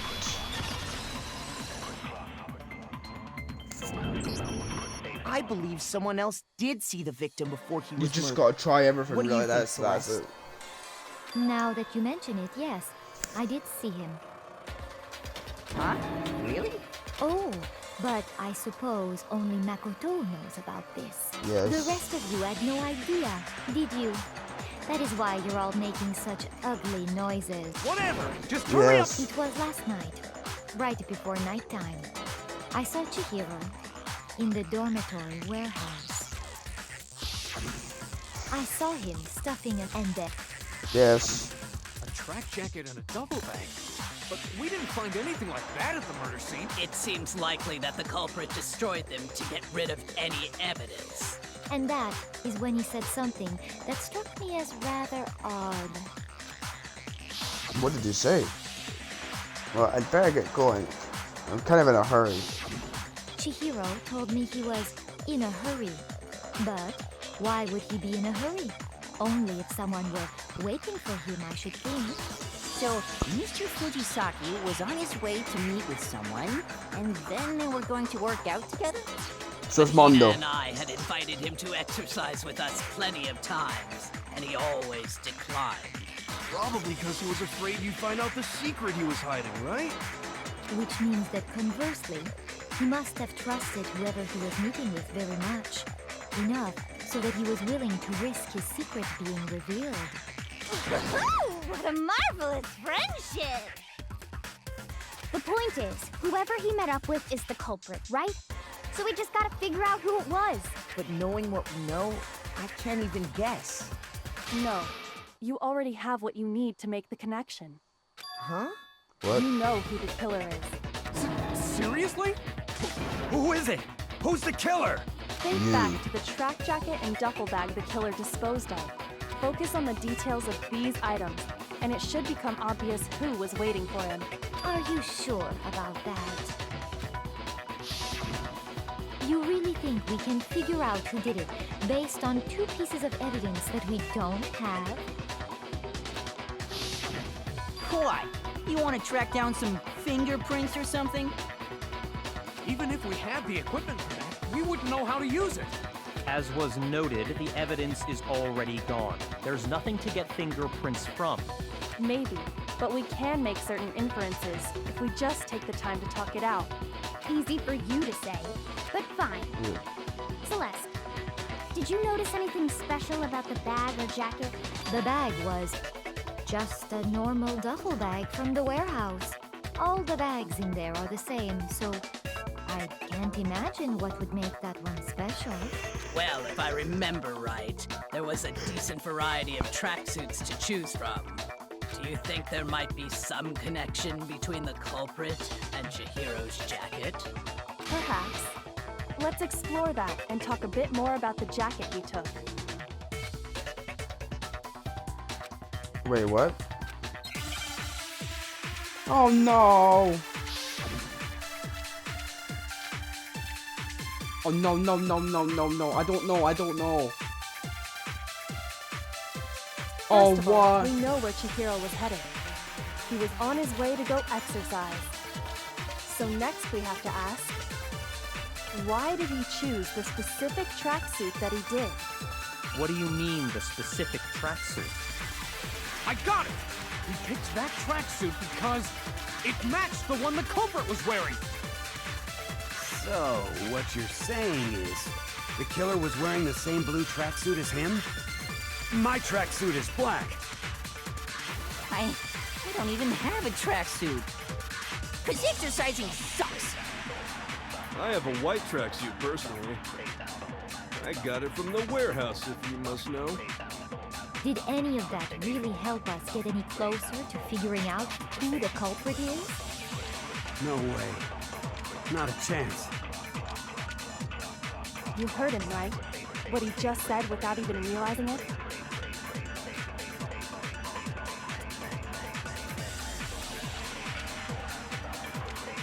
First of all, we know where Chihiro was headed.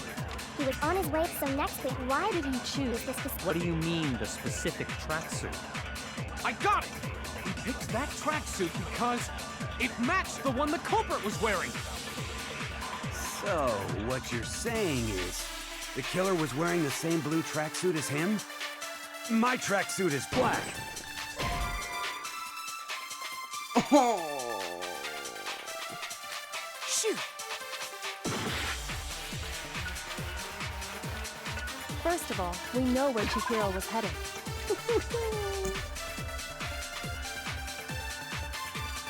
Man.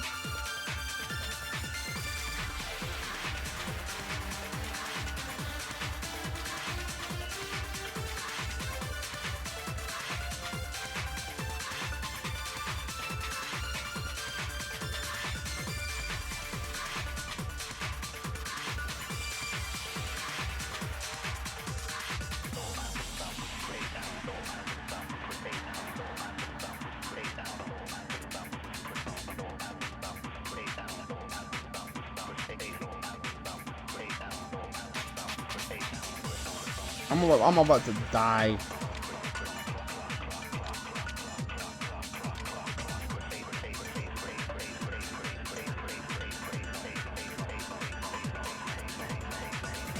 Oh.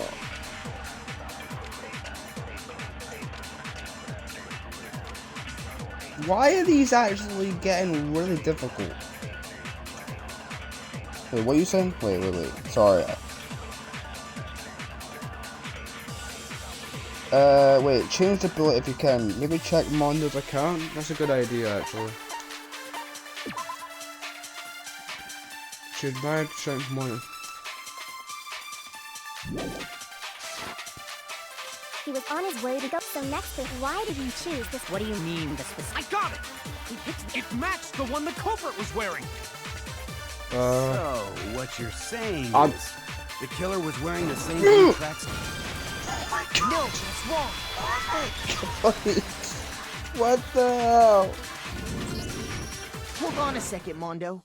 What did you just say? Huh? What'd I say? Oh. When Celeste testified a few minutes ago, she said...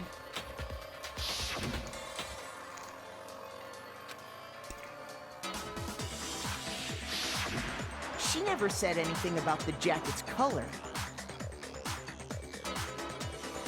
Oh. So why did you say Chihiro's blue tracksuit? What are you... You just... Hey, Celeste. What color was Chihiro's tracksuit? As a matter of fact, it was What blue? And before we began the trial, did you tell anyone that? The only one I told about any of this was you.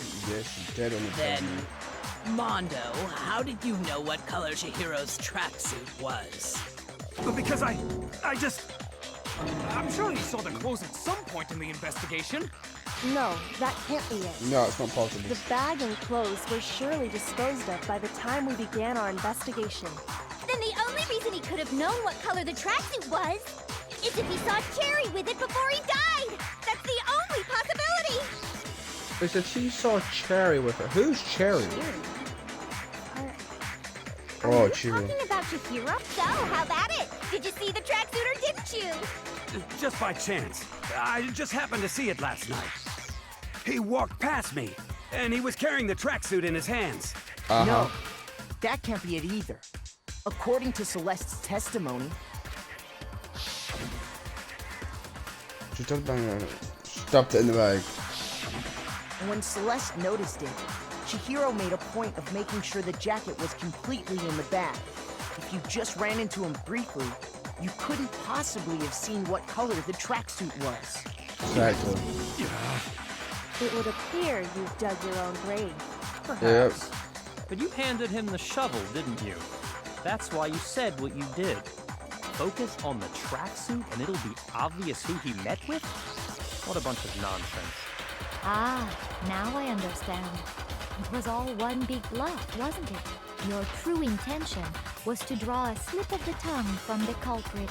That's why you said you knew who did it, to put them on edge. That's right. However, Mondo was my target all along.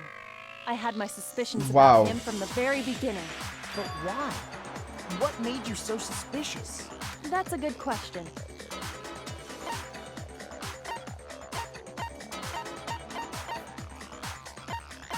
I chose the wrong one here, I'm dead.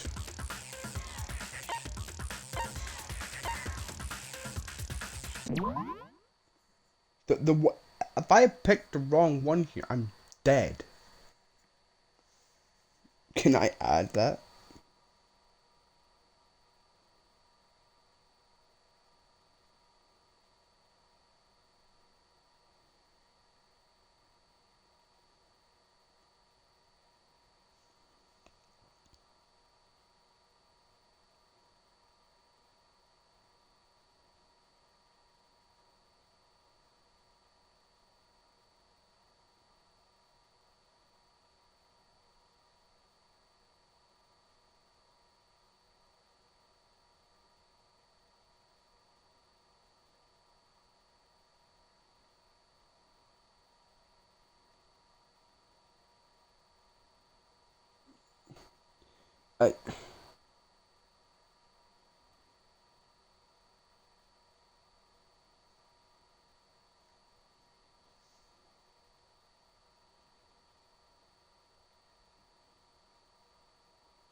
Is this gonna be my first death?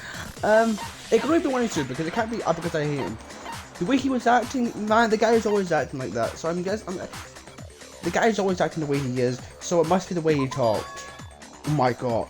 There was a certain turning point my that tipped me god. off. Maybe you didn't notice it, Mondo, but you tend to refer to men and women differently. You would have killed me, Ari. You only call guys dude. For girls, it's chick. And after he was killed, you happened to refer to him as dude. You would have killed me. Once I picked up on that, it occurred to me that Mondo knew something we didn't. Did you notice such a tiny detail? Are you a witch? She's a witch! You're positively frightful! No, I'm not the frightful one. Not nearly as frightful as someone capable of murdering a friend. Exactly. Mondo, was it really you?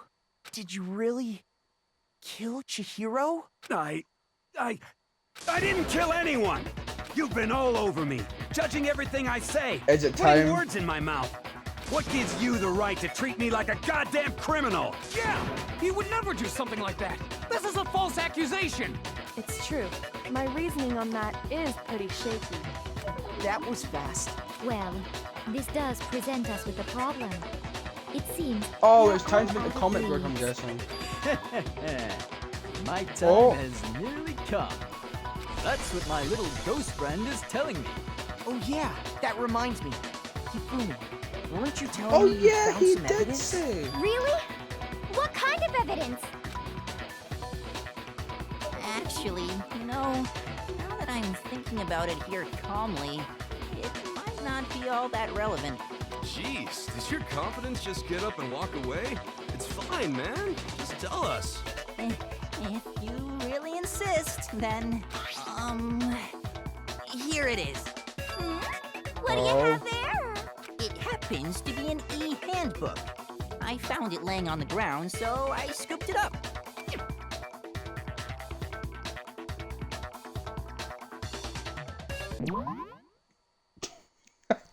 I don't know whose it could be. It can't be mine because I have mine on me.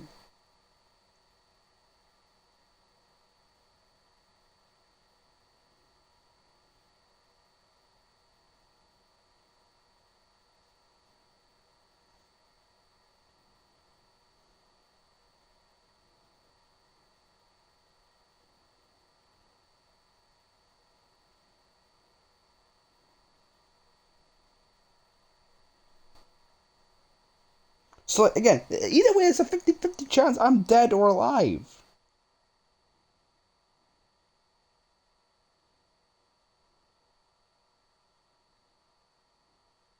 That's what Mondo used Chihiro's handbook, right? So what you're telling me, it should be Mondo's. Mondo! I'm dead. Shoot. I'm dead! I'm dead! No! No. No!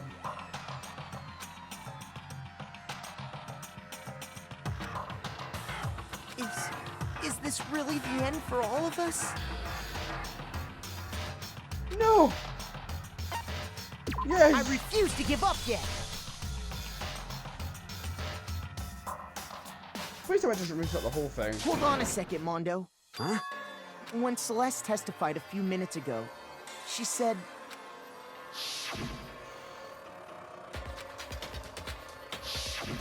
She never said anything about... Oh. Then the only...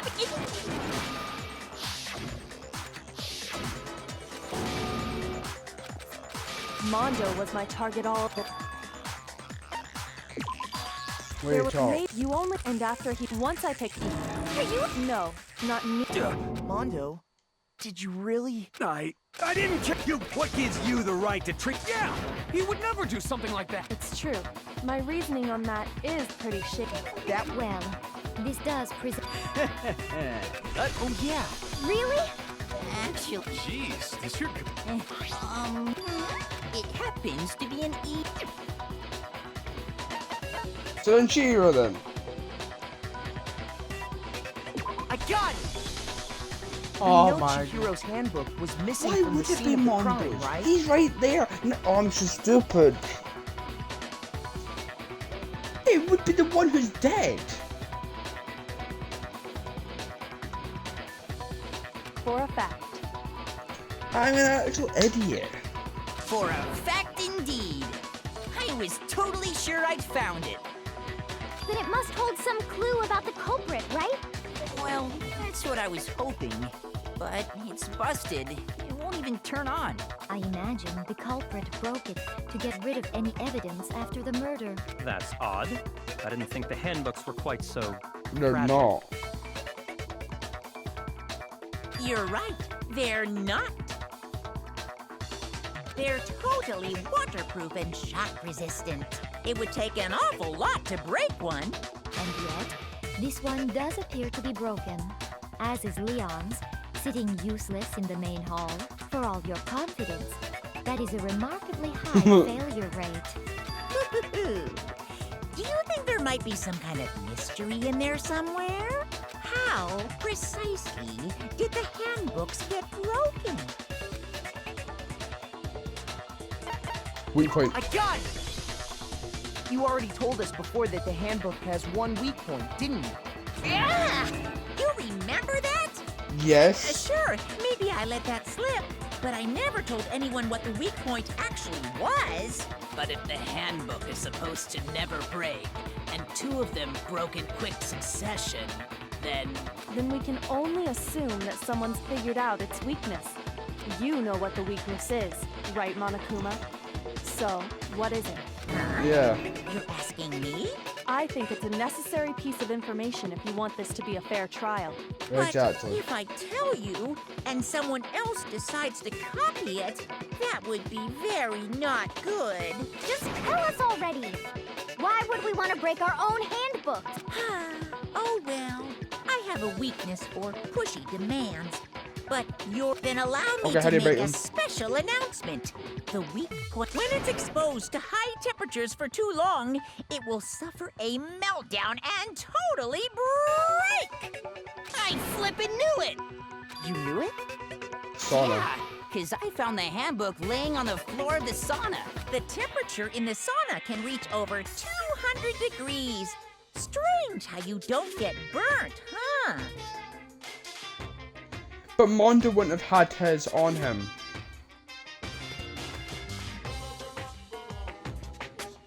It wouldn't make sense for him to have it in the sauna.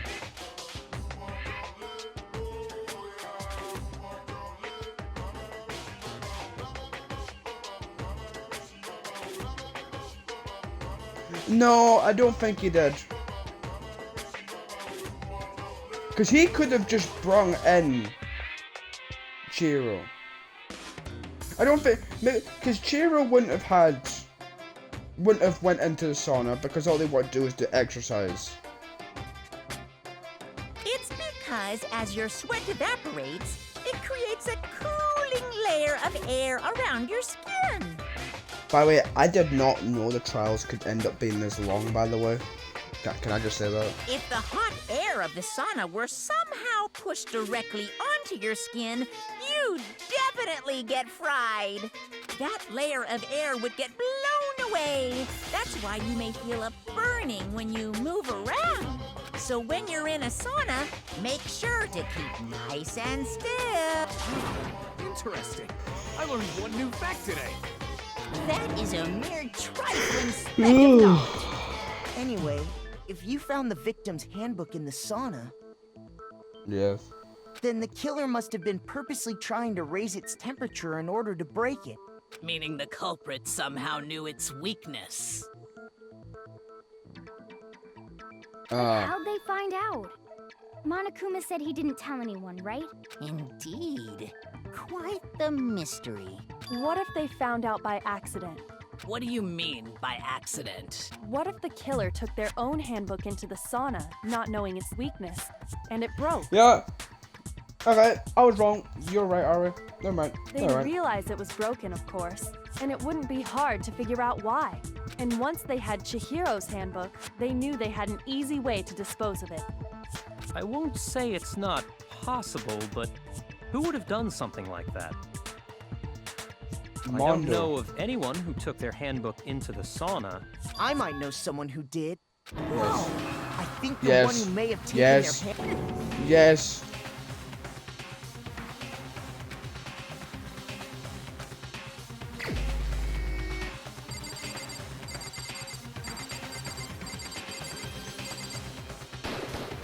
Here's my answer. Mondo, your handbook got broken in the sauna, didn't it? What? Yes. Why? Why do you keep accusing him? Mondo and Taka had an endurance contest in the sauna not too long Yes, ago. they did. Remember? And for the contest, Mondo just so happened to keep his school uniform on. But little did he realize, he'd also left his handbook in one of his uniform pockets. And when it was all over, Mondo discovered that taking your handbook into the sauna could easily destroy it. No, wait, hold on. You've got it all wrong. He would never kill. I don't accept this. Show me the proof. The actual solid proof. But I find something that proves it beyond a shadow of the... I don't know. The card reader. Let's test Makoto's assertion. If what he says is correct, then Mondo, you broke your own handbook. In other words, if Mondo's handbook is actually broken, then that proves that what Makoto said is right. Well, my goddamn handbook works just fine. See? Look! Makoto was wrong after all! Mondo wouldn't hurt a fly!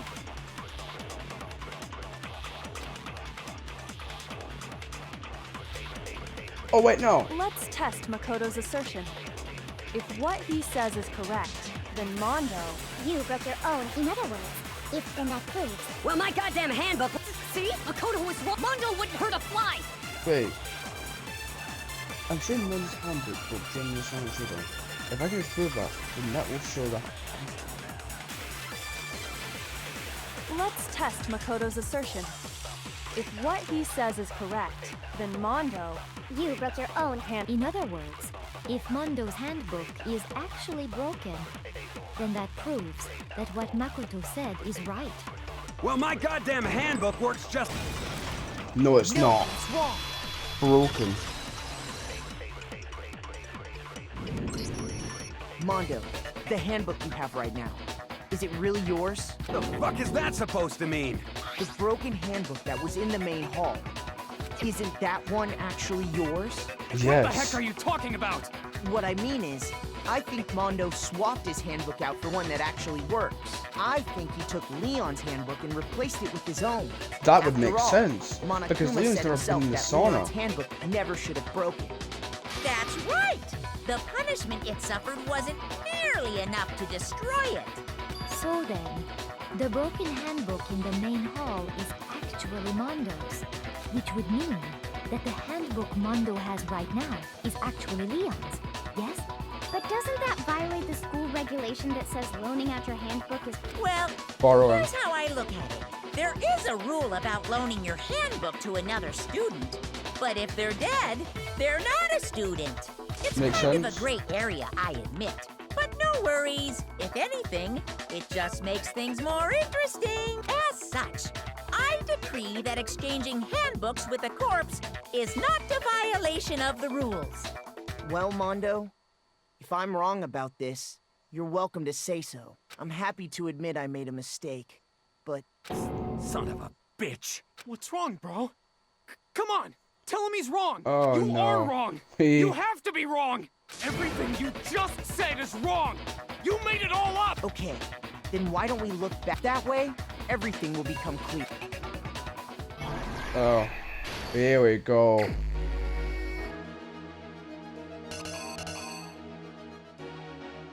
Oh, okay, okay.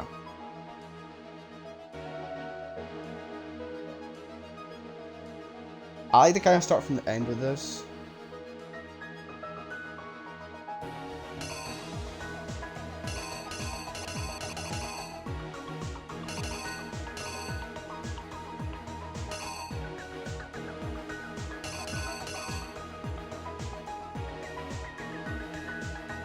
Oh, what? Okay.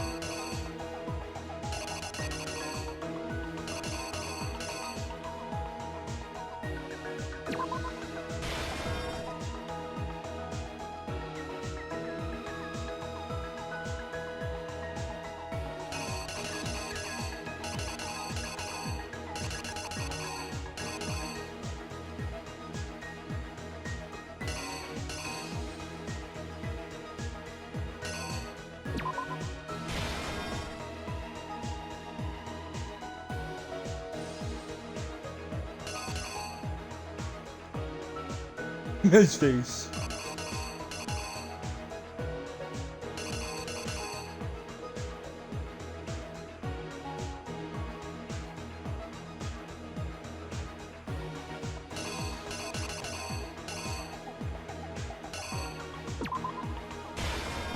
No.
I don't know. That wouldn't make sense.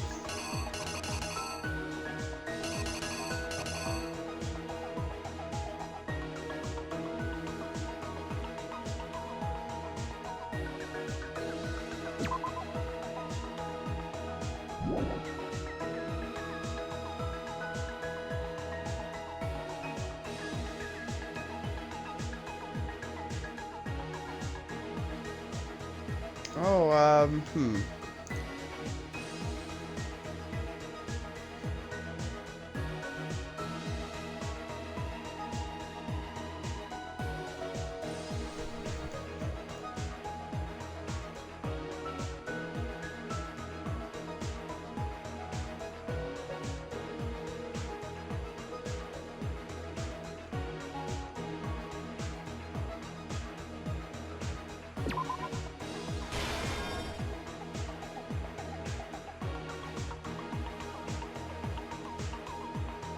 no.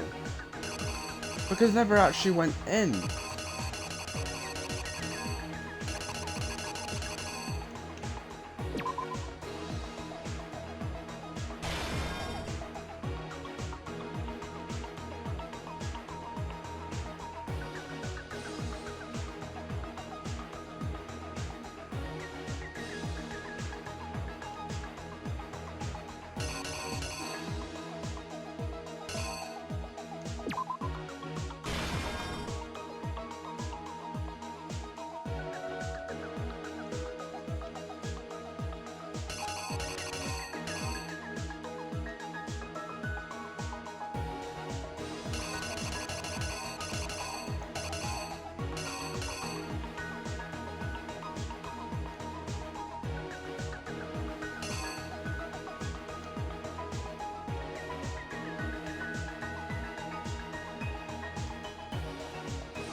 Hello, Z. Alright.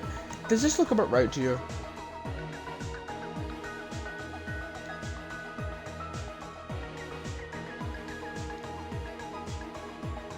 Oh wait, I didn't think that.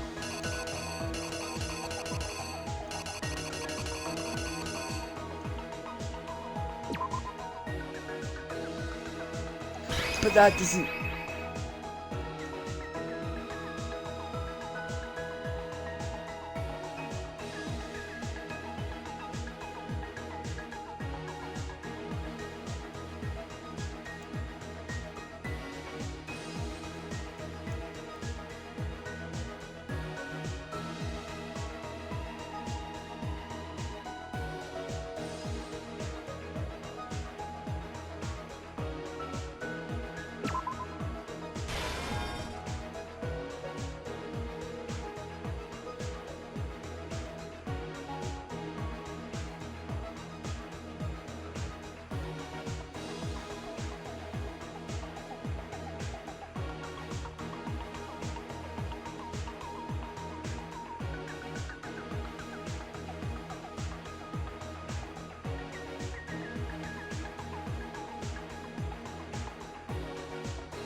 I think this is it. I think I've got it.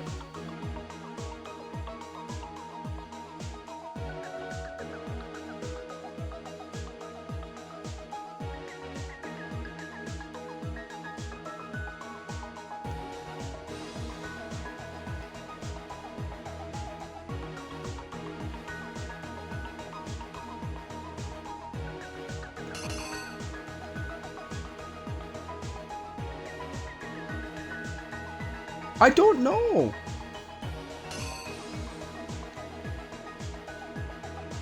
I've got 5 hearts.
Okay, I think I've got it. I think no. Well, this is all I can think. Here we go. Is you. Here we go. First, let's take a look back. I can't know if I'm right or not. Last night, Celeste saw Chihiro in the warehouse, correct? At the time, she was apparently stuffing something into a duffel bag.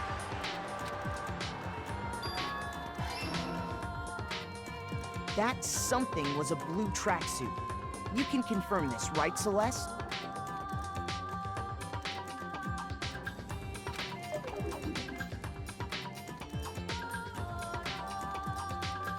With bag in hand, Chihiro headed out, even though it was officially nighttime.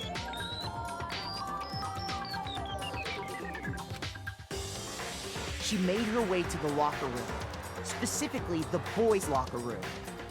But how could the victim, who was apparently a girl, access the boys' locker room?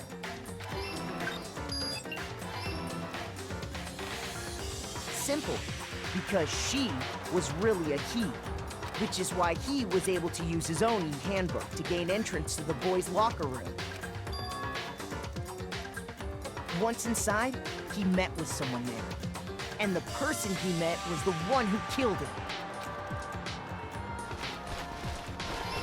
I got it right. It seems likely that the killer grabbed the nearby dumbbell, approached the unsuspecting Chihiro,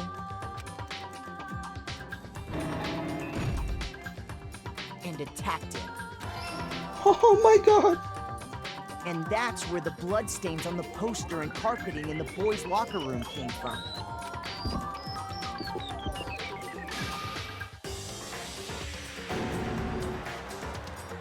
It was likely in the heat of the moment. The body was arranged, but the murder itself felt unplanned. Oh, I got it right. Which is why the killer hurried to try and hide the act. First, pulling up the bloodstained carpet, then removing the bloody poster. Oh my god! And finally carrying the corpse into the girls' locker room. A girl's handbook was necessary to get into the locker room, of course. But this alone doesn't prove that the killer was necessarily a girl. After all, Sayaka and Junko's handbooks had been placed in the main hall. Yes. Using one of those, a boy could get into the girls' locker room without much problem. And that's exactly how the killer did it. With the carpet and the poster they brought with them, they got to work. They changed the layout of the boys' and girls' locker room in what you might call a crime scene switch. That could have been the end of things, but no. Byakuya discovered the body and decided to intervene in the situation, making things even more complicated. Yes, because he's a douche. So, after stumbling on the crime scene, he went and grabbed the extension cord from the library, and then he got to work. He used the cord to string up Chihiro's lifeless body.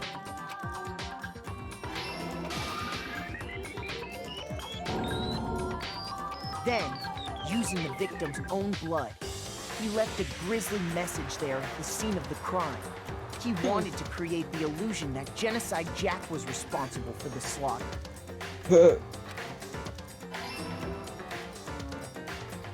And around the same time that Byakuya was putting together this facade, the killer, having already disposed of Chihiro's bag and other belongings, arrived at the sauna. There, they planned to destroy the last piece of evidence. Yeah, see, this is Chihiro's practically handbook. what we've been doing for like 2 hours. Basically, this comic just recaps what we've been doing in this stream for 2 hours.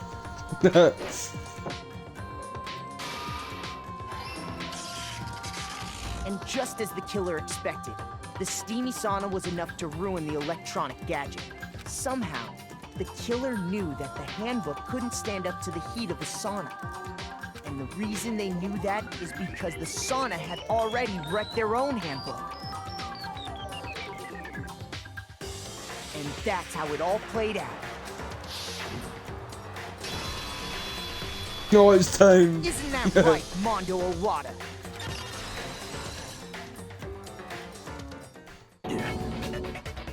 Wait. No. This can't be right. Yeah. Where's your evidence? Yeah. Where's your evidence? You need evidence. You need proof. Without any proof, you can't pin any of this on him. Look at so much shit. Oh, another thing. Fever Time and during night bullet time battle, if you press the right bumper, Fever Time will activate the tempo of Fortress Mask. Even if you push the buttons at random, you won't miss. So you can push a button however you want to destroy the opponent's verbal assault. But this only lasts until your focus gauge runs out.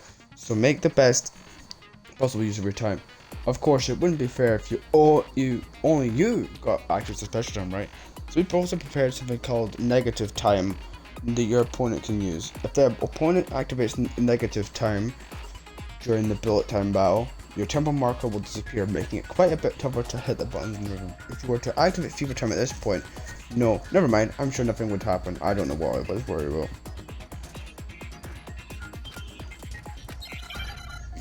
Okay, here we go. Okay. Oh, we got to fight him? Show me some evidence. You're wrong. I won't listen. I refute you. False. Show me some evidence. I won't listen.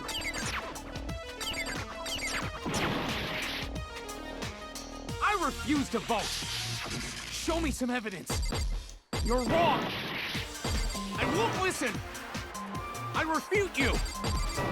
False. Show me some evidence. I won't listen. You're corrupt. Show me some evidence. This should prove it.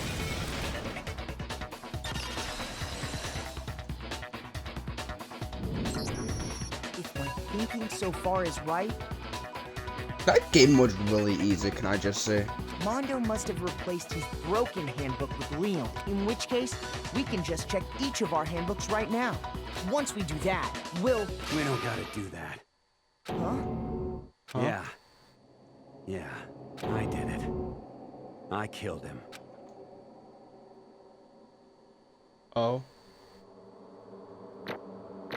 Huh.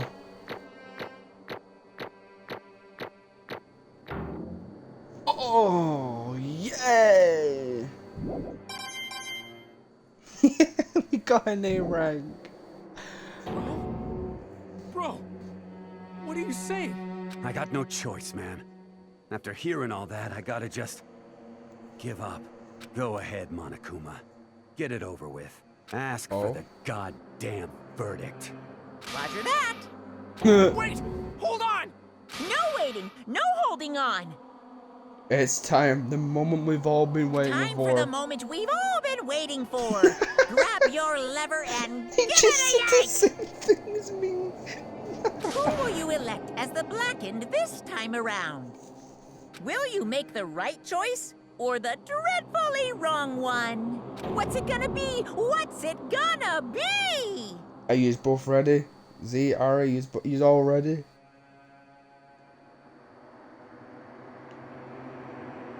It's punishment time!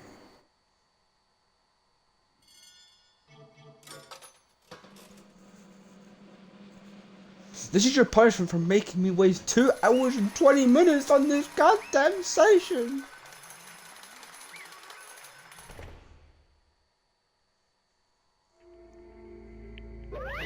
What? Uh-oh, this time it looks like you got it right again. Yes, it is so. The Blackened that killed Chihiro, what do you think was?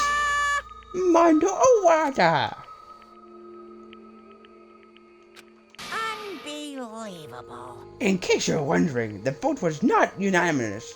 Kiyotaka chose the wrong answer. You're treading very close to the danger zone, Mr. Ishimura Maru. You need to be more careful. I refuse to believe it. There's no way he would kill someone. Sorry. What is this? Why are you apologizing? Why did you do it? Now then. Well, it looks like Mondo's taking a vow of silence, so allow me to explain on his behalf. Actually. Oh.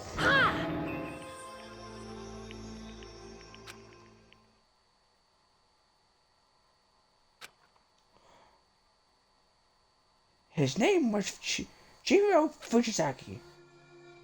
He had an extreme inferiority complex regarding his own lack of strength. You're so weak, even though you're a boy. He'd heard things like that as long as he could remember, and he couldn't overcome his weakness. On the contrary, he tried to hide and buried himself further and further into that weakness, to take on the fragile form of a petite young girl. He had chosen that as his way out. Now nobody will be able to say anything about even though you're a boy. But no matter how tightly he wrapped himself up in that shell, the inferiority complex had already taken root deep inside of him and was not so easily weeded out. As it turned out, the shell was completely empty. The complex didn't disappear, and instead, it only grew stronger and stronger. I'm weak. Weak. Once the killing game had become here at the school, he had no choice but to accept that fact. After all, this world is survival of the fittest. If you're not strong, you don't survive. And then the lovely and hateful Freddy announced the revealing of the embarrassing secrets, which of course included Cheers' embarrassing secret, which I was more than willing to divulge. Even though he dresses like a girl, Chihiro is actually a boy. Hey, And that was something Chihiro couldn't let anyone find out, no matter the cost. If that was revealed, it would be the end. The hardened shell would crack, the armor would fall away. Without a doubt, those around him would torture him more than ever before. Everyone figures being thrust into such a dilemma must have sent him spiraling into despair. And yet... I'm sorry. But... Yes.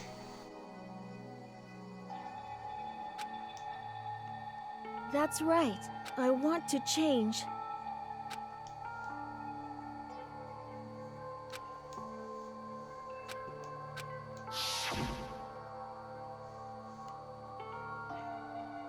I'm gonna be deadly honest with you guys. Can we just skip to the punishment? That's all I want to get there.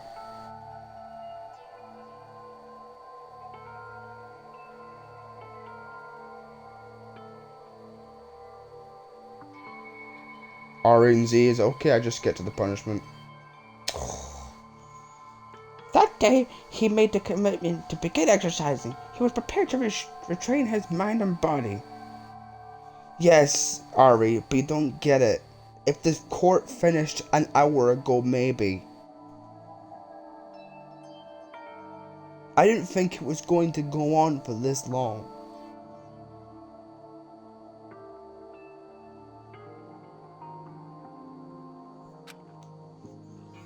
Ugh. Yes, I've been here for doing the same thing for 2 hours. But sadly, I swear if the later ones take longer than 2 hours, I'm going to cry. That would be the first and only chance she would get at it.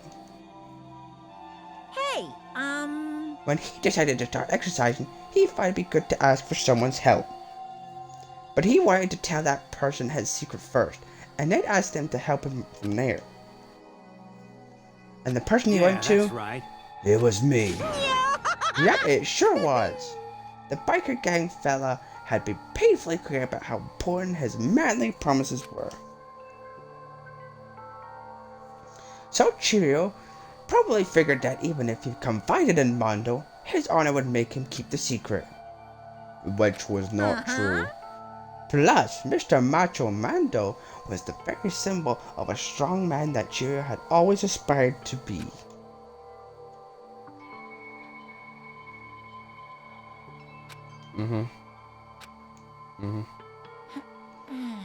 That was his aspiration, and he thought that only with Mondo's support would he ever be able to come close to that.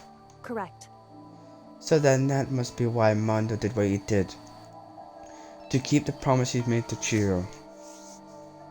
Huh? Did what he did? You mean that's why Mondo carried Chihiro from the boys' locker room into the girls' locker room? Yes, that's exactly what I mean. Wasn't that to cover up what he'd done? Certainly. That could have been part of it, but I don't think it was the main reason. The real purpose was to keep the promise between men he'd made to Chihiro. But... because...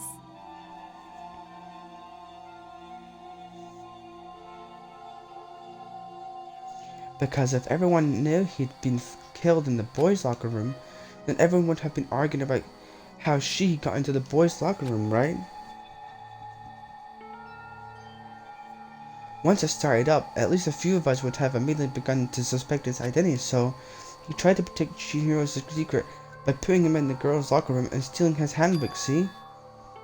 Then Mondo did all that to keep the promise he made to Chihiro, who he'd also killed? Why? I would do that.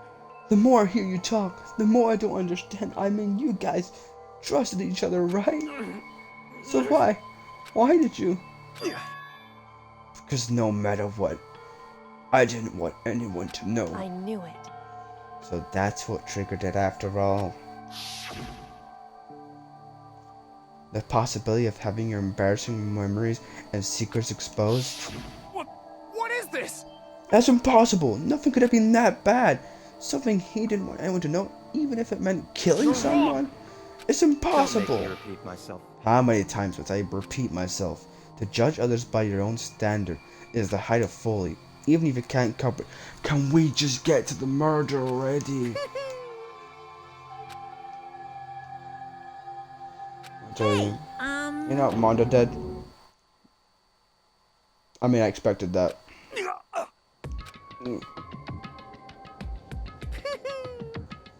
He has a biker gang after all.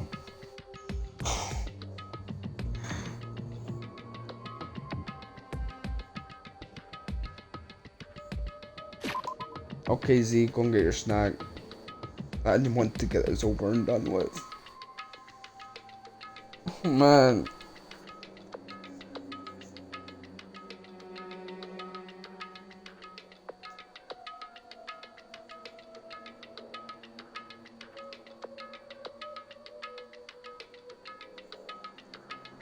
They really didn't need to make this as long as it is. Can I just say that?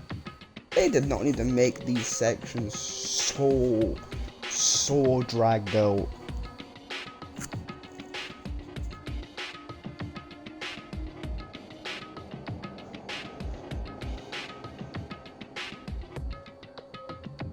Oh, imagine playing this on the hardest difficulty as well. Oh my god.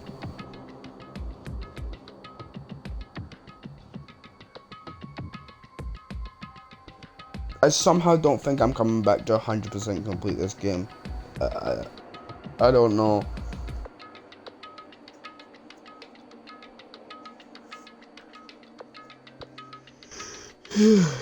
Good.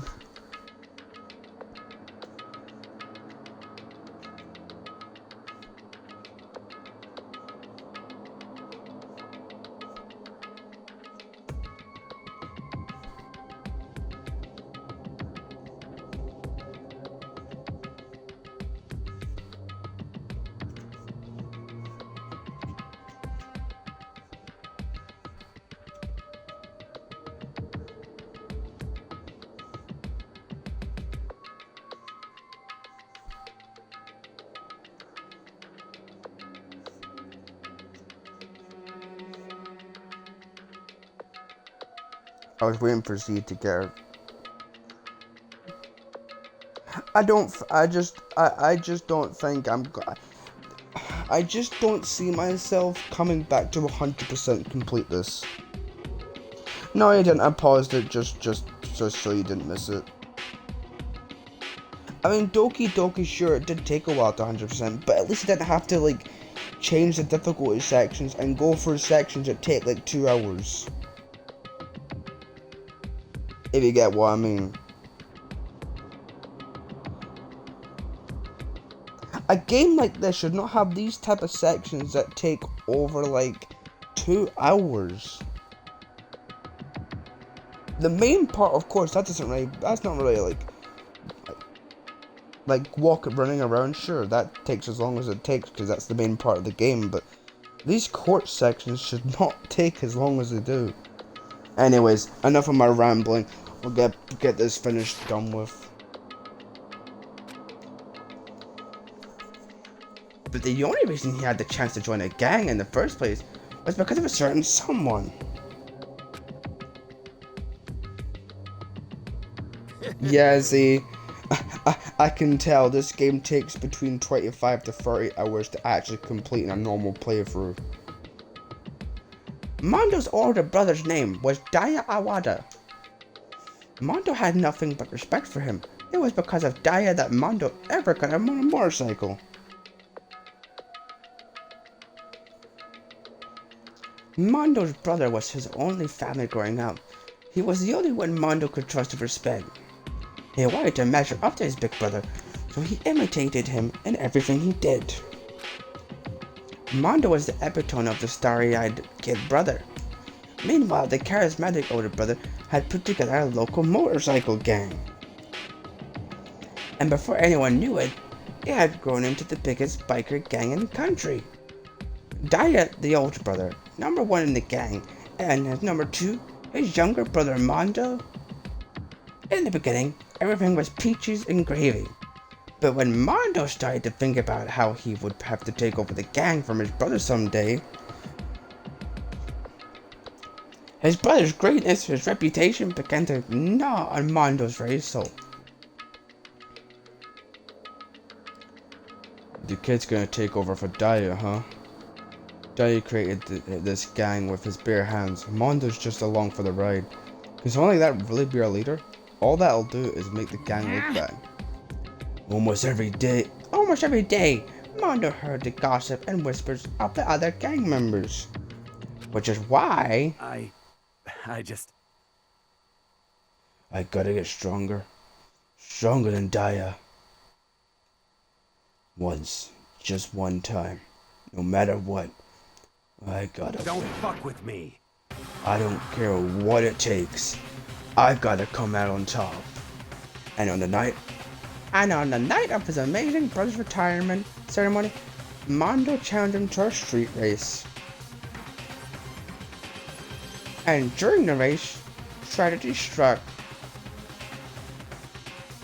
The kid brother pushed ahead with reckless abandon, eager for victory, and dashed into oncoming traffic. Suddenly,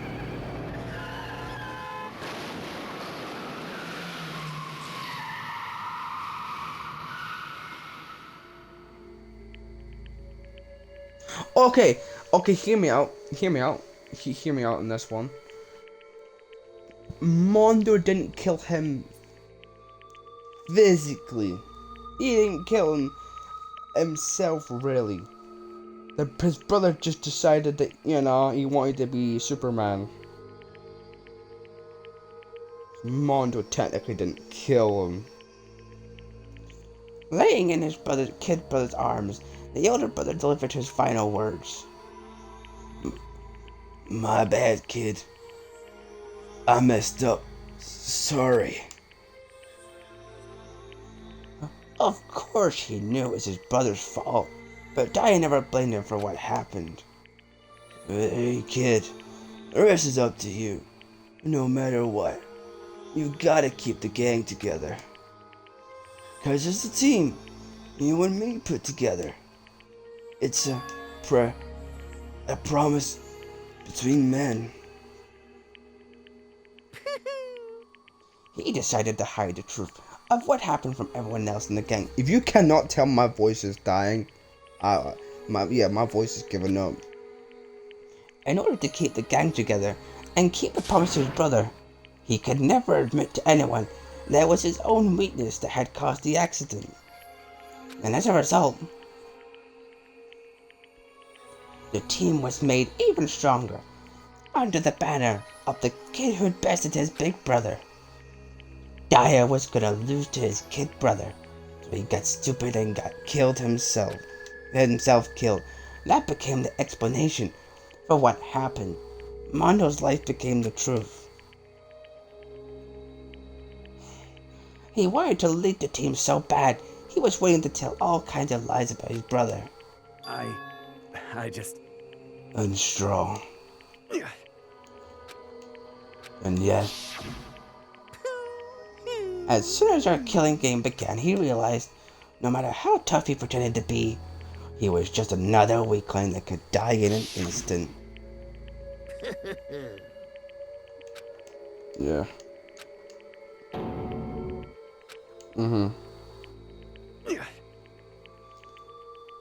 No matter what, I couldn't let the other gang members find out. If that happened, everything would have been ruined. Everything me and my brother had worked to create would have been destroyed. His death, all the guilt I'd been carrying around, it all would have been for nothing. So that's why Mondo, after I saw what after I saw what Freddy had on me, my head filled up with a kind of fuzzy uneasiness and just started swirling around. I'd never felt anything like it before.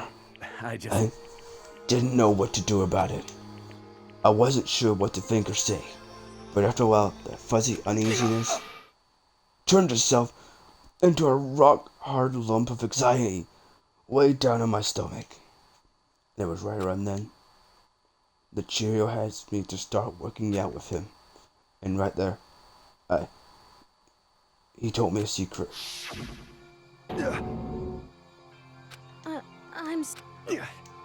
Okay. Huh?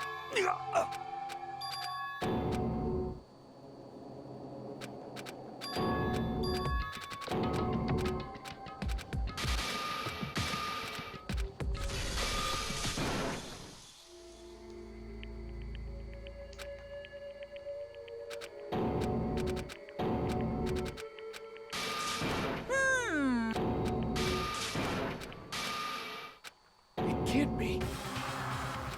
Well now. Now, let's get... Sorry, I couldn't keep the promise we made. It's time.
Danganronpa. Oh, man.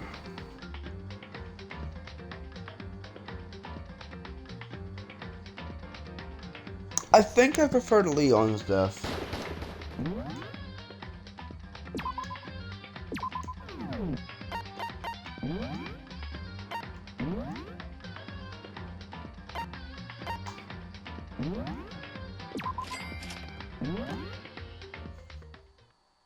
Let's see if he didn't see it.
Yeah, I do think Leon has a better execution.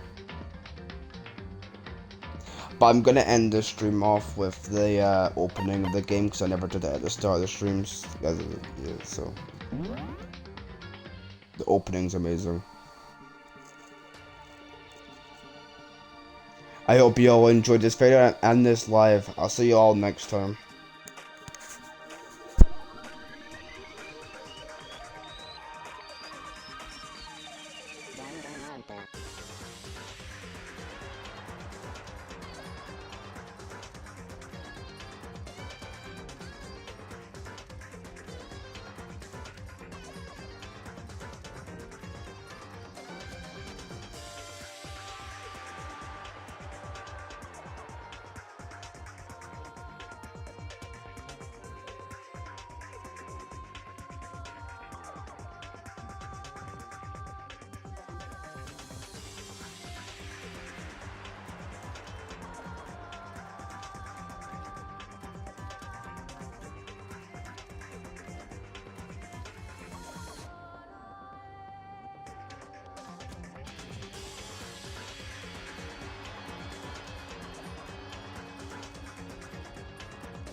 Good night, everyone.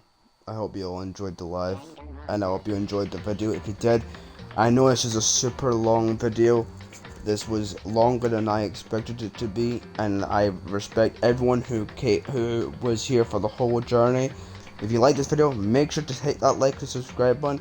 If you want to be notified when my next video gets uploaded, make sure to hit the bell icon next to my name. I shall see you all in the next episode of Trigger Happy Havoc Danganronpa. But I think I'm on Twitch. I don't think I'm going to stream this tomorrow. I think I'm going to take a break because my voice is dying. Like, I might stream something else tomorrow, but I need to take a break from this. But I am enjoying this game, don't get me wrong. I just this game is just getting to me. Yeah, so I'll see you all in the next live. This is Draco Plays, playing Trigger Happy Havoc Danganronpa.